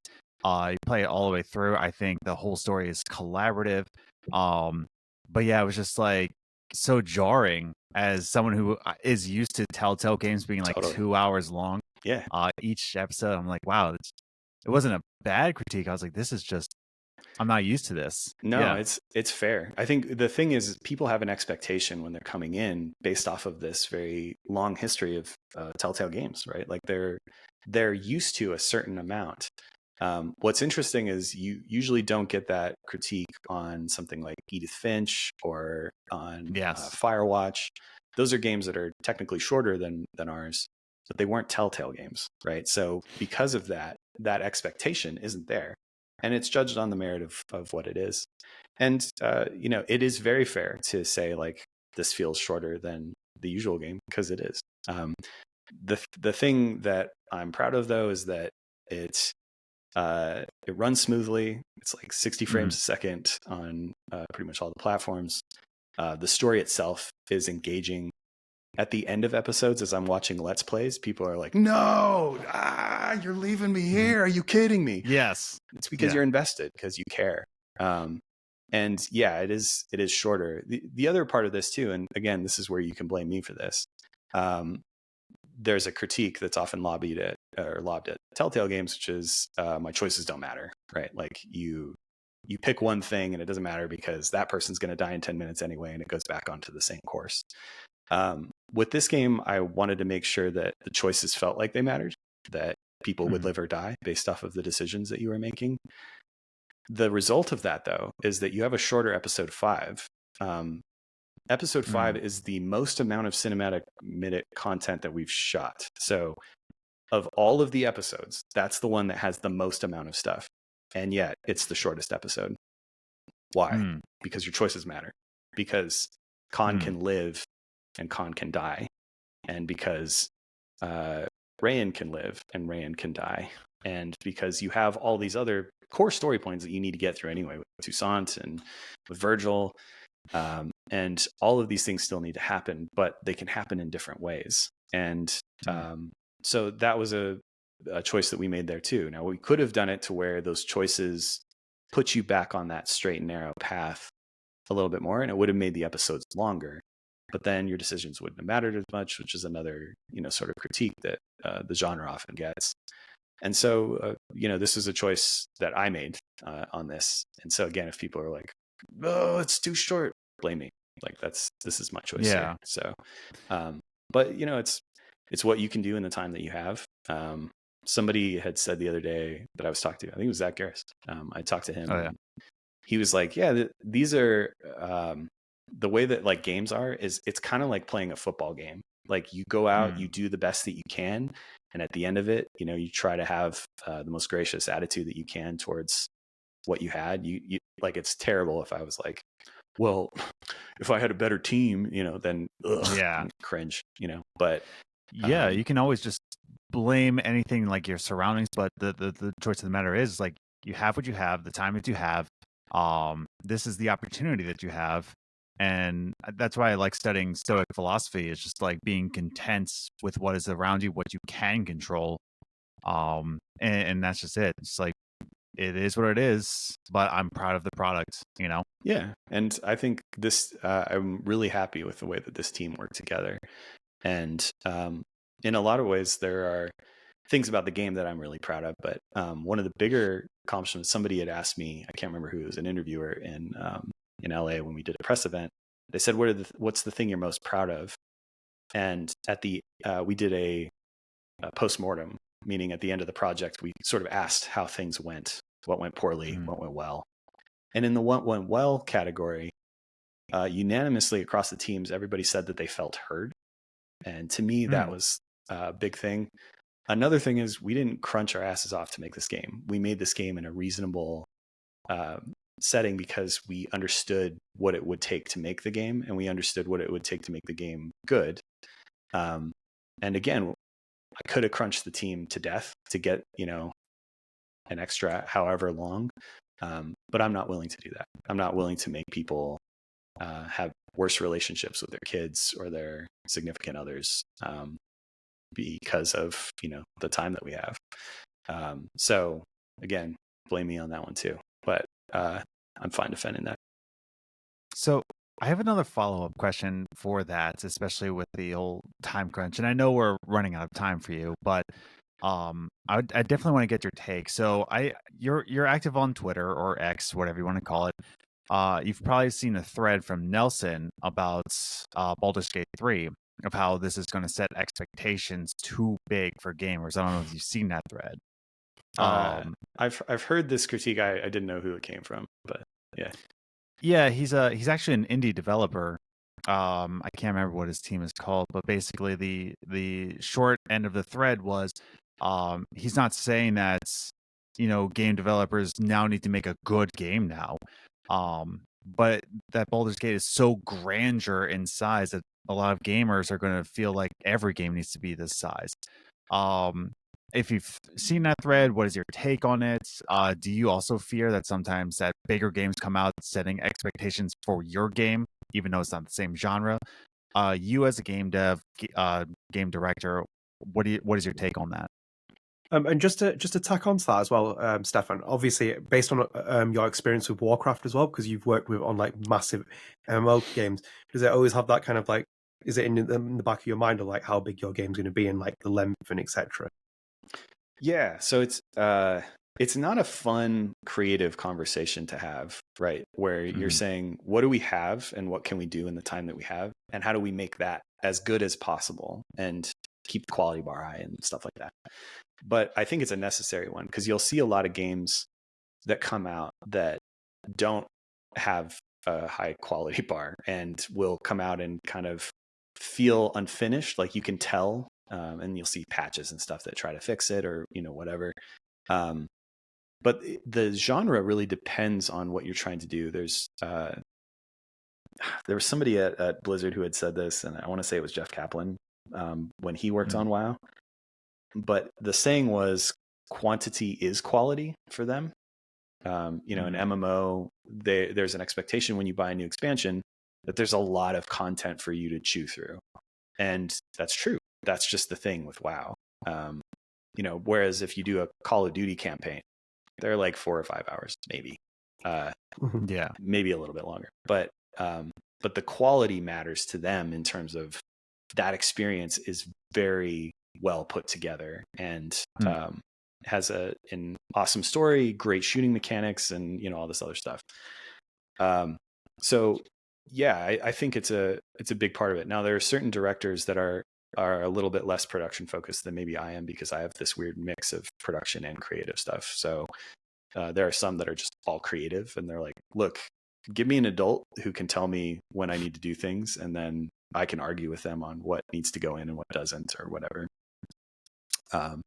And I need many an adult around me as well. But when it comes down to figuring out what the thing is that you want the player to have and have a good experience with, you need to understand the constraints and what the time is that you can do that in. So I tend to think about that when I'm going through things. It also helps make the team know that you're on top of stuff, right? Because if they're like, yeah, I have this mountain of things to do, can I actually accomplish this? And within the time that we have, because if we don't, does that mean we're crunching like crazy to get all this stuff? So, and there's a lot of people with PTSD where they've worked at other places where they know that they've been crunched really hard to get something done, and they're not looking forward to doing that. Or then there's a fear of like, well, if you don't get it done, will somebody cancel the project? Totally possible. You know, if you're working early on something and it doesn't seem to be hitting the goals, the publisher starts to get worried, rightfully so, and then says like, can you guys even do this? Like, we're worried. Yeah, you really have to take those things into consideration, or at least I think so.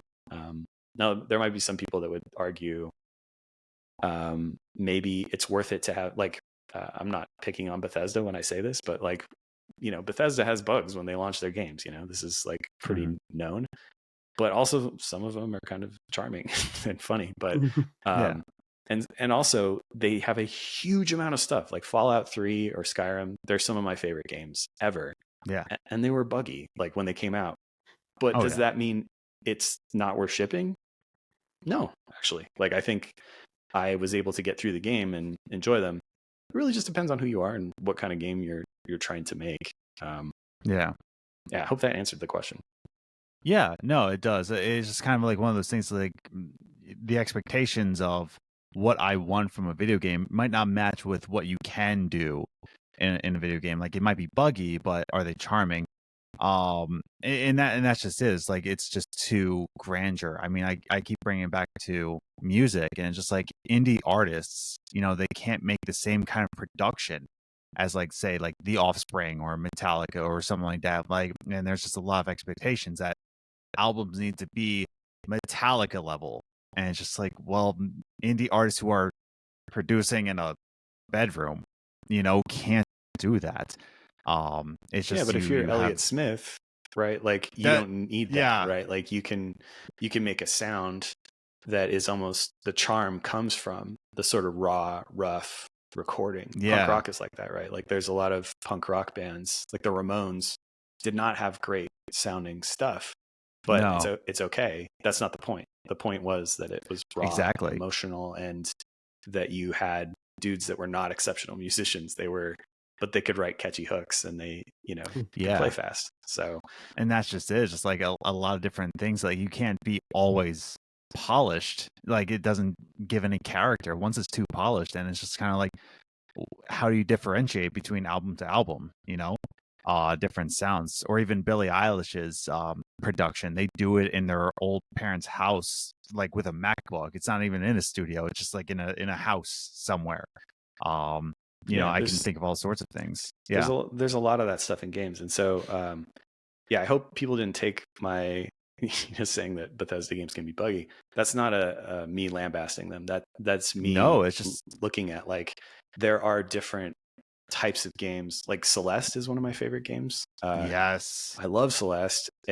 But it's very tight, but the production values are not like massive. You know, the cinematics are basically just right with, you know, text that comes up. But I love that game. Like, it's great. It doesn't need those things. And then you have something like Hades, you know, where it's exceptional all around. Like, everything about that game is great. You know, there's everything in between. And some of the best games I've ever, like, some of the best gaming moments I've had are some of the shittiest games I've ever played. Funny enough, like early access games that allow me to do funny things with other people by talking with them, but the mechanics themselves are broken, you know? But that doesn't change the fact that I had one of the better gaming experiences I've ever had in early access games that are broken. So there's a lot of, it's weird because there's a lot of different perspectives on the internet. You were saying I was active on Twitter. There's a lot of, you've seen that Sonic meme, right? Where he's like, I want games that are not massive and you know, devs that aren't crunched and look worse, and I mean it, or something along those lines. There's that perspective, which is seemingly healthy and nice, and then there's other perspectives that are like, the expectations are very high from the get-go. Like, what the hell, how come this game doesn't have 800 hours of content? How come the visuals are not, we're in the year of our Lord 2023. What are you doing with these visuals? There's a lot of different perspectives on what people want. in their games, and you're not going to make everybody happy. So you kind of just need to figure out who your audience is, what you as an artist want to get out and make. And then you just try to get something that hopefully will resonate with yourself and other people too, so that they're going to remember the game. Yeah, exactly. I mean, my game of the year in 2022 was Ollie Ollie World. Like, for sure, like out of everything I released, it was just a simple skateboarding game, lots of colors, great music. Still to this day, I'm like always preaching Ollie Ollie World. But, you know, it's just like one of those things. It's like, it's just what you expect out of a game. And, you know, everybody expecting Baldur's Gate 3 is just unreasonable. Yeah. Yeah. But, you know, to answer that as well, I have no... Baldur's Gate 3 is awesome. I love the fact that they were able to get so many weird branching stories in such a huge game. They had a massive budget. They had a lot of time. I mean, that game was worked on for years and years and years and years.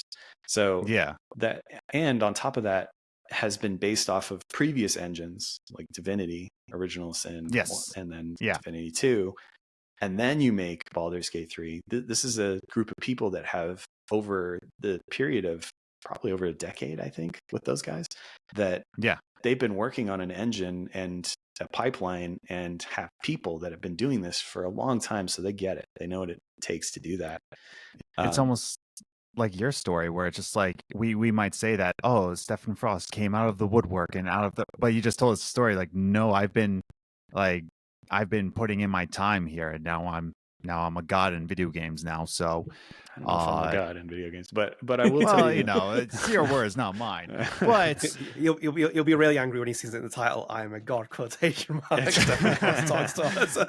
Like, oh, damn it! Yeah, I've learned not to say anything that's too crazy, because it can be put into articles and stuff. But yeah, I think that game and similar, like Deck 9 has had now multiple games made with the software and people that are there. And I had said something online not that long ago, but you'll notice a lot of the Game of the Year games are made by people that have been making the same kind of game for a long time. Like the Zelda team that makes Breath of the Wild is a lot of the same people that have made Zelda games forever.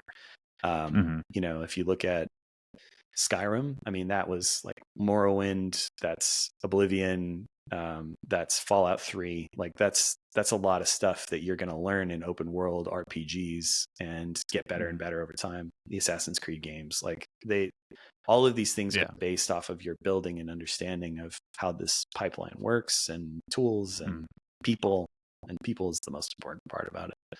So, so yeah, a lot of that is just, I'm glad that Larian got to that point that they could make something as amazing as Baldur's Gate 3.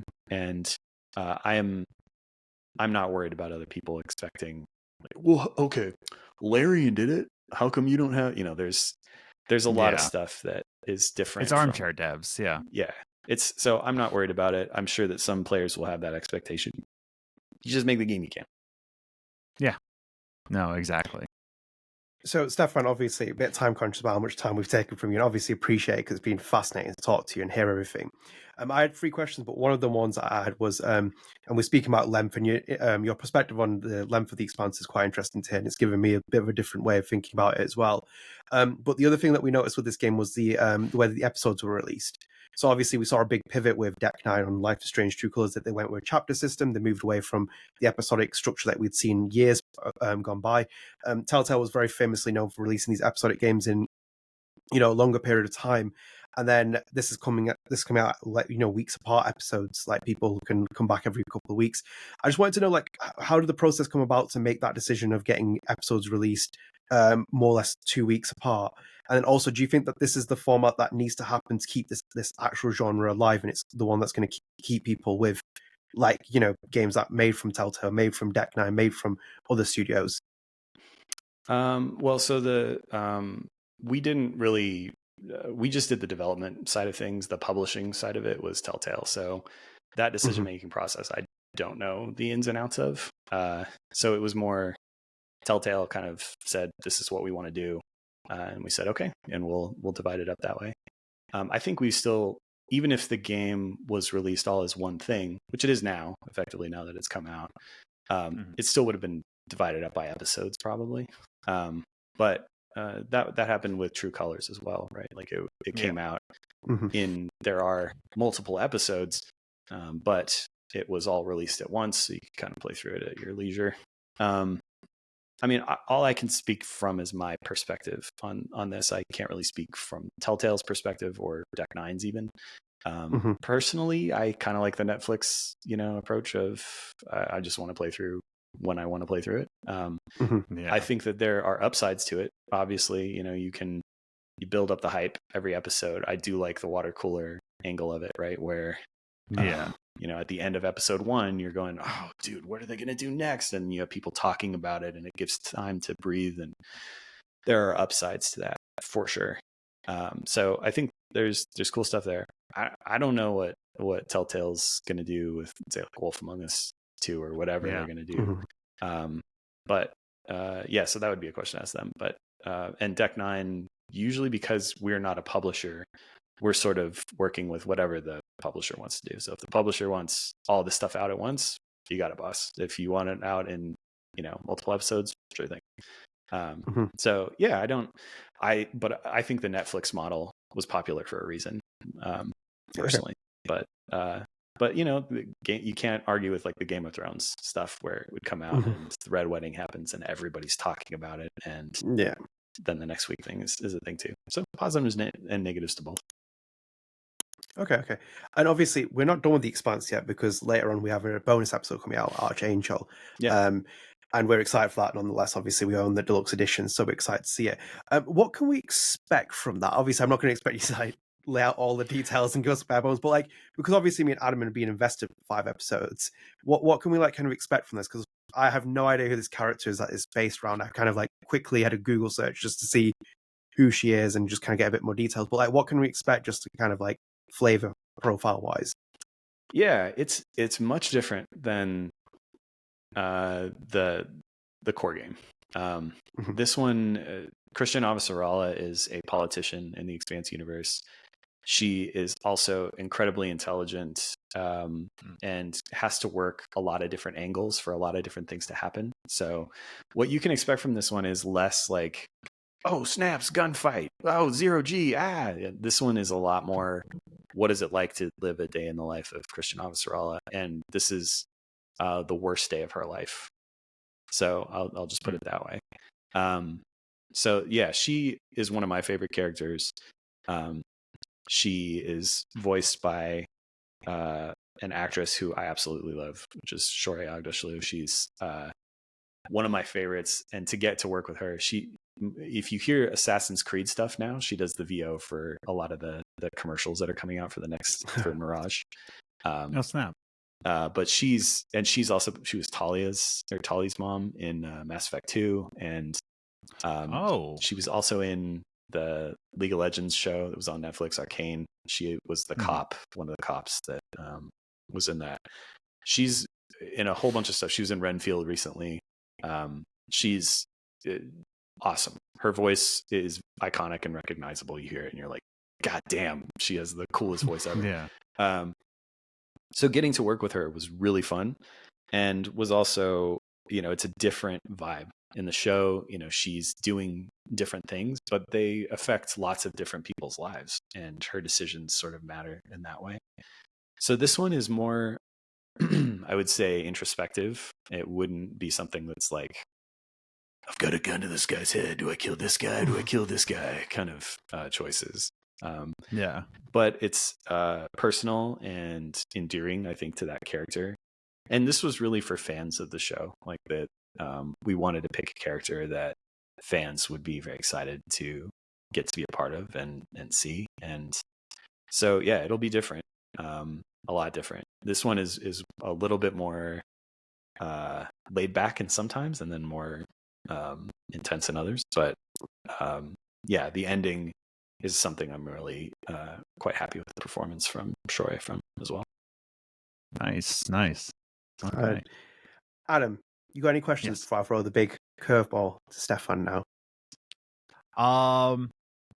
Okay, so one question that you can throw out here. We talked about big studios. We talked about bigger games. What's a smaller game that you've played recently, whether it's come out this year or like in the past 10 years? What's a smaller game that you want more attention to, or people like you want people to play? A smaller game. Would you consider Celeste small? I wouldn't consider it small. I don't know. That's smaller than like, I mean, it was nominated for Game of the Year, but you know, it's smaller. Yeah, it's a smaller studio. I really like their stuff, or that game in particular. I'm trying to think of one that I've. There is one. Oh man, he's gonna hate me for forgetting the name of the game, but I think it's called Centurion or something. Okay. It's a demo. Out a buddy of mine, AJ, who was the art director originally on the Expanse Telltale series. Oh wow, Anthony Jones. He left halfway through the project, not because he was upset or anything, but he was living in where was it? Nicaragua with his wife and 5 kids, and was kind of taking care of them. He's like, man, this is too much. So he had left the game, but he and I, in fact, I went to his son's birthday party yesterday. But so he and I are still good buds, and he has a demo coming out. It was made by him and another guy, and that was it. And it's kind of like, why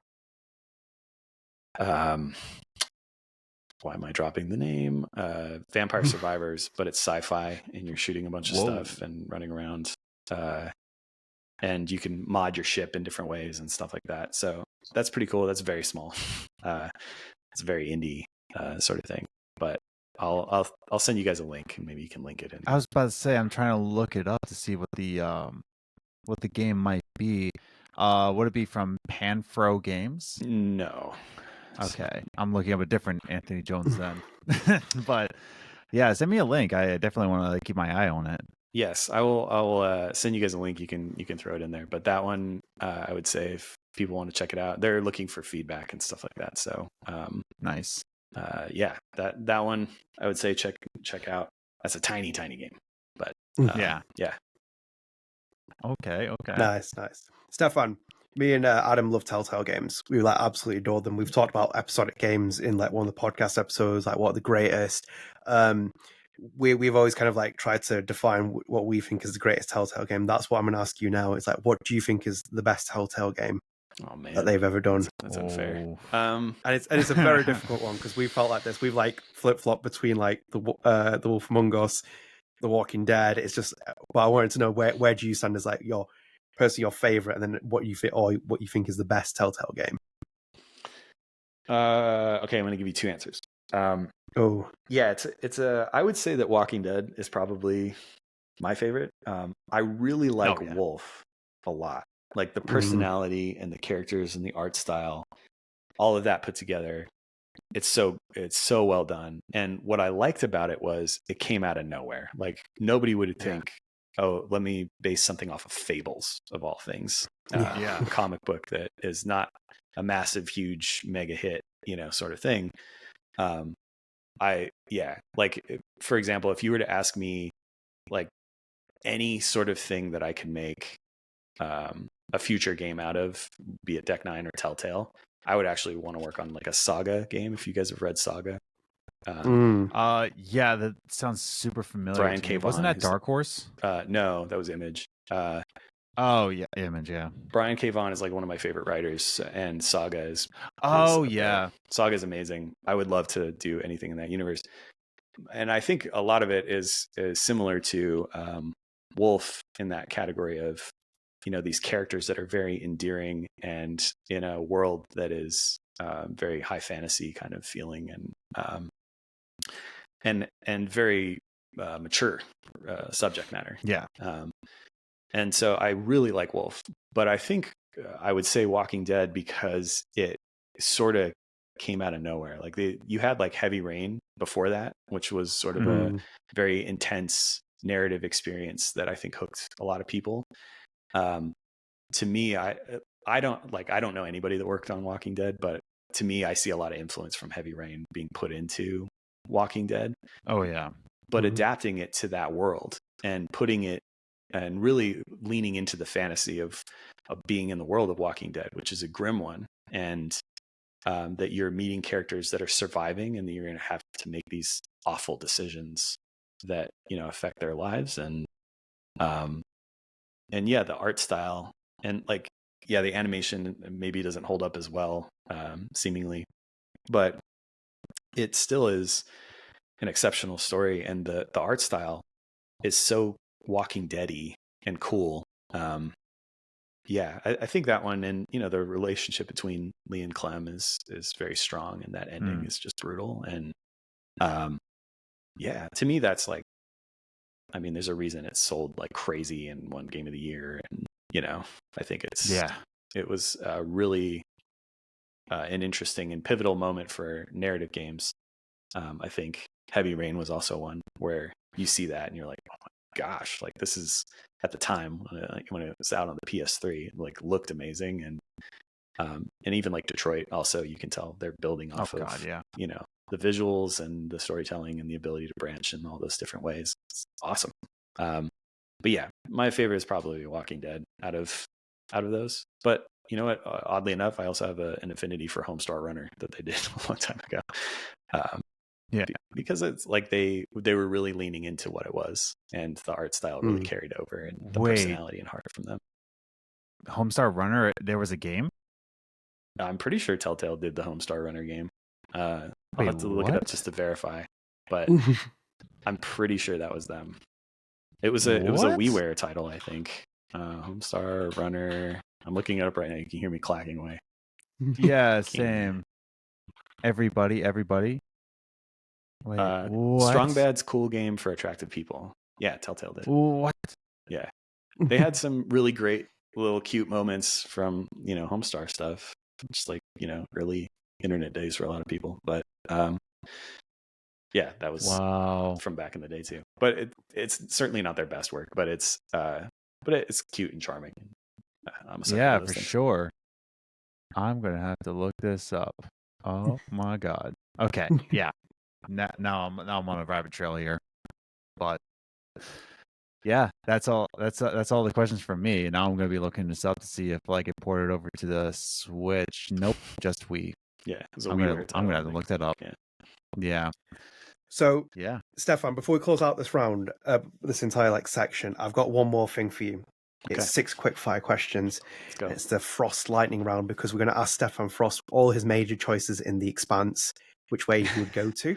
And obviously, I'm not going to say a spoiler section because we've talked the hell out of this game. So yeah, it is what it is.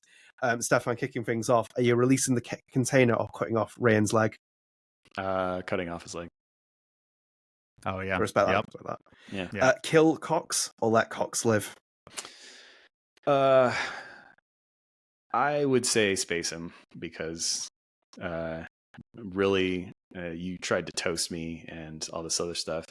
Even at a certain point, you know, you've seen the outcome of the game. I think that still I would have made that call, just because I don't know if I could trust somebody that's going to be on the crew that's going to try to do that again. Sleep with Maya or sleep alone? Oh, come on, guys. Yeah, you sleep with Maya every time. I don't. What's funny is I love watching these Let's Plays, because there are a lot of people that were like, this is dumb because obviously, you know, and they just go in. But there are some people that would be like, no, I'm going to be professional. I'm hooking up with Maya. I didn't. Yeah. I was just like, no, I don't think I'm going to like do that to my crew. I don't know what it's going to do professional wise, but yeah, no. That's why it's an interesting choice, right? Like there is a part of it that's like, okay, if I decide to hook up with this person, you know, and I'm a commanding officer, that's going to look a certain way, and that, So it's why we put that there. We wanted to make sure that people weren't just like forced into something, and you know, we give you a choice there. But yeah, hooking up with Maya, definitely. Had you gone in blind, would you trusted Rayan or would you fought him? I think my decision probably would have, because I cut off his leg, I probably would have been like, I don't know if I could trust this dude, because as much as I want to, like there's a part of me that worries that he's gonna do something with it. So if I had kept his leg, I probably would have trusted him. If I did not, I probably would have chosen violence. This one's going to hit me at home. Kill Rayan or fight back against Tor? Oh, I know. It's just a deep cut. I would say that I would fight against Tor. I think after seeing what happened with Rayan giving me the helmet, I could tell that he was not, trying to hurt me in some sort of way. Or, in the case of where I fight back against him, he's like, I wasn't going to hurt you, I swear, that I think at that point. Plus, I just don't know that I could crush somebody to death with my mag boot, Yeah. I don't think I have it in me. Pretty brutal. Yeah. But, we left that in because I would walk through the story. You could learn a lot about people when you see these choices being made. But we wanted, I would call it like the petty path of where, you are pissed off about what happened to Maya, and Rayan, in some playtests or some playthroughs does not stand up to his brother when he has the opportunity to stop Maya from getting thrown in the airlock. And so there are a lot of people that were like, he's fucking dead. He's dead to me, And so it's like, here you go. Here's your option. You can choose to take this person out. But then also, you know about Khan's background and her hatred of pirates. And so seeing you crush his skull, that means that Khan is going to look at you a lot differently. And so that I think I would know I wouldn't really want to do that. So I'd fight against Tor. Nice. And finally, you can stay behind and help Virgil, or you're going to leave him? Oh, I'd help Virgil. I think he's in a moment of need, and you also need him potentially to help people out. And so if he's not in a rational state to be there for people, then that's not going to be any good. But it's also a tricky one because you want to get to solving the next problem. And so it's like, Drummer literally says, like, I don't have time for this. She's like super frustrated. But yeah, you'd want to talk somebody through it, and you don't leave people behind. So unless they're cocks, nice, and they try to kill you. Perfect. I think we'll round that up here. Stephan, thank you so much for your time. It's been absolutely incredible having you on here. We could have probably talked for hours because there's so much stuff to get through, but it was really great to chat with you. Also, again, congratulations on the launch of the Expanse, the finishing of the first 5 episodes. Loads of people raved about it. I think it gave people a lot of perspective on Telltale and also Deck 9 in terms of different games that they can make. And obviously, we're very excited to see more about Archangel, and we'll definitely be following it through. So we'll be keen to see that. And also, again, great performances all around from yourself and the people who worked on the project.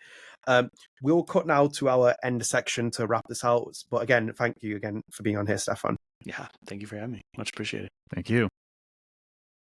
So that was our interview with Stephan Frost. I hope you all enjoyed that. Again, Stephan, thank you so much for coming on. We were absolutely thrilled to have you on here. It's after speaking about Deck 9 and Dontnod and Square Enix and everything else in between it and Life is Strange and stuff, just to have someone from Deck 9 come on here, it was really cool and just an incredible opportunity, and really great to chat with him about everything, including Erika Mori and all the other good stuff that you can talk about.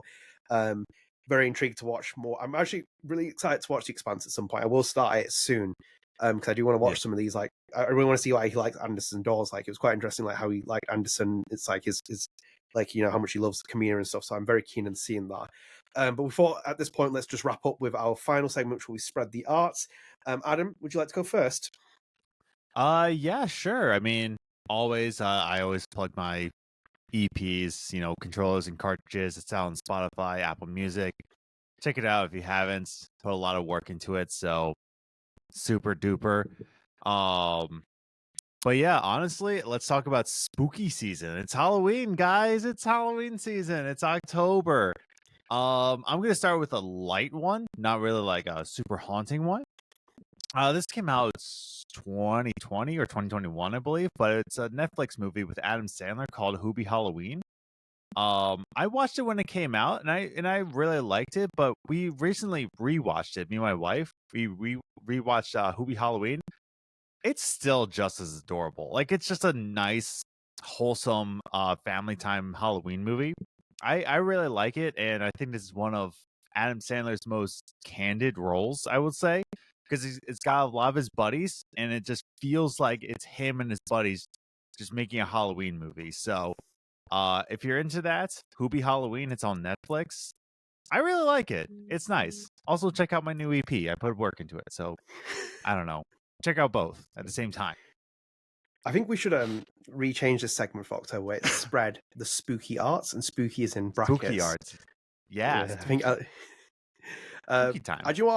I'll keep it on that theme actually, because I actually watched Saw X. Okay. Yeah. I Oh, watched okay. Saw X. Yeah. So it was recently released in cinemas, which is the return of Jigsaw, Tobin Bell himself, the first time in a while. I know he was in Jigsaw briefly, but then the entire Spiral thing happened. I don't know how you feel about Saw, because I really like Saw as a franchise. I see Saw. Yeah. Yeah, like the first two Saw films are really great for me. The standalone is like very much two of the greatest horror films that are out there. And obviously the first one is iconic for so many reasons. Oh yeah. So I watched this with expectations. I think there's a lot of recency bias with it, to be honest, with Saw X. I think people are like over jumping the gun on it. People are like, it's the greatest Saw since. It's like, let me get it right. Like, it's a good Saw film. Good in the sense that, do I need it? No, not really. That entire like franchise is already wrapped up by the seventh one. Like, you could basically watch Saw 1 through 7 and be happy with it. This is kind of like filler, if anything. It's not needed. It's kind of just an additional story told within the universe, etc. I mean, people really enjoy it because it's a Kramer piece, and it's like a big focus on John Kramer, which is, a lot of fun. But this cat, man, what is up, man? I just fed you. What do you want, man? Right. This podcast, like literally 30 minutes. All I asked for you, Adam, was 30 minutes. And I've had destruction of like recording software. This cat, like meow. Look, he's going to jump up here in a second. Look, you're watching the video version, which is why I watched the video version. That's him. There he is. He's basically like spent like last 10, 15 minutes meowing non-stop. Yeah. I don't know why, because he's just been fed as well. But anyway, back to Saw X. Yeah, it's a fun experience if you like the Saw mythology. The plot twist obviously is a plot twist. I'm not going to ruin that for you, because if you haven't watched Saw, then I don't know what you're doing. Like, it's plot twist central. The plot twist is a bit daft. It's cool, but it's also really daft and a bit like there's just so many like there's so many things could go wrong with that. Yeah. But generally speaking, if you're a Saw fan, you'll enjoy it. I think like my kind of thing, what I said to my brother, I was like, if you paid money for it in the cinema, you'd probably be happy coming out of it. I mean, like, actually, that wasn't too bad. Like, I'm not throwing my money away. It's not like it's Halloween Ends or something ridiculous like that. It's like, it's still a solid film. And it's probably like the best Saw film since like maybe 7. I still think the first Saw 7 films, despite whatever flaws there are in between them, they're all very strong, because the universe was good, the story was good, etc. Blah blah. It's kind of like a nice addition and a wedge onto the end of those, and especially after the kind of like the nonsense we saw with Chris Rock and Spiral and all that entire like. That was the worst. About that. That was horrific. Yeah. I don't know how anyone can defend that. That was like the most ridiculous film I've ever seen. It's like when they changed the Jigsaw voice in that as well. It's like, why does this guy sound like Borat? It's like he is not scary. It's like he sounds like Borat. It's like this makes no sense. My game. Yeah, it's like sure. But like generally speaking, it's good for that. What I'm concerned with is that this film's got a good reception and stuff, and they'll continue it on. Just leave it, man. Leave it. Like, Saw has just done now. It's like it's just done.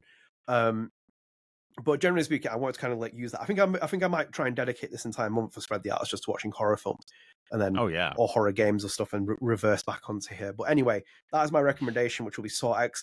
If you are a horror fan, go and watch it. Go and see what you think.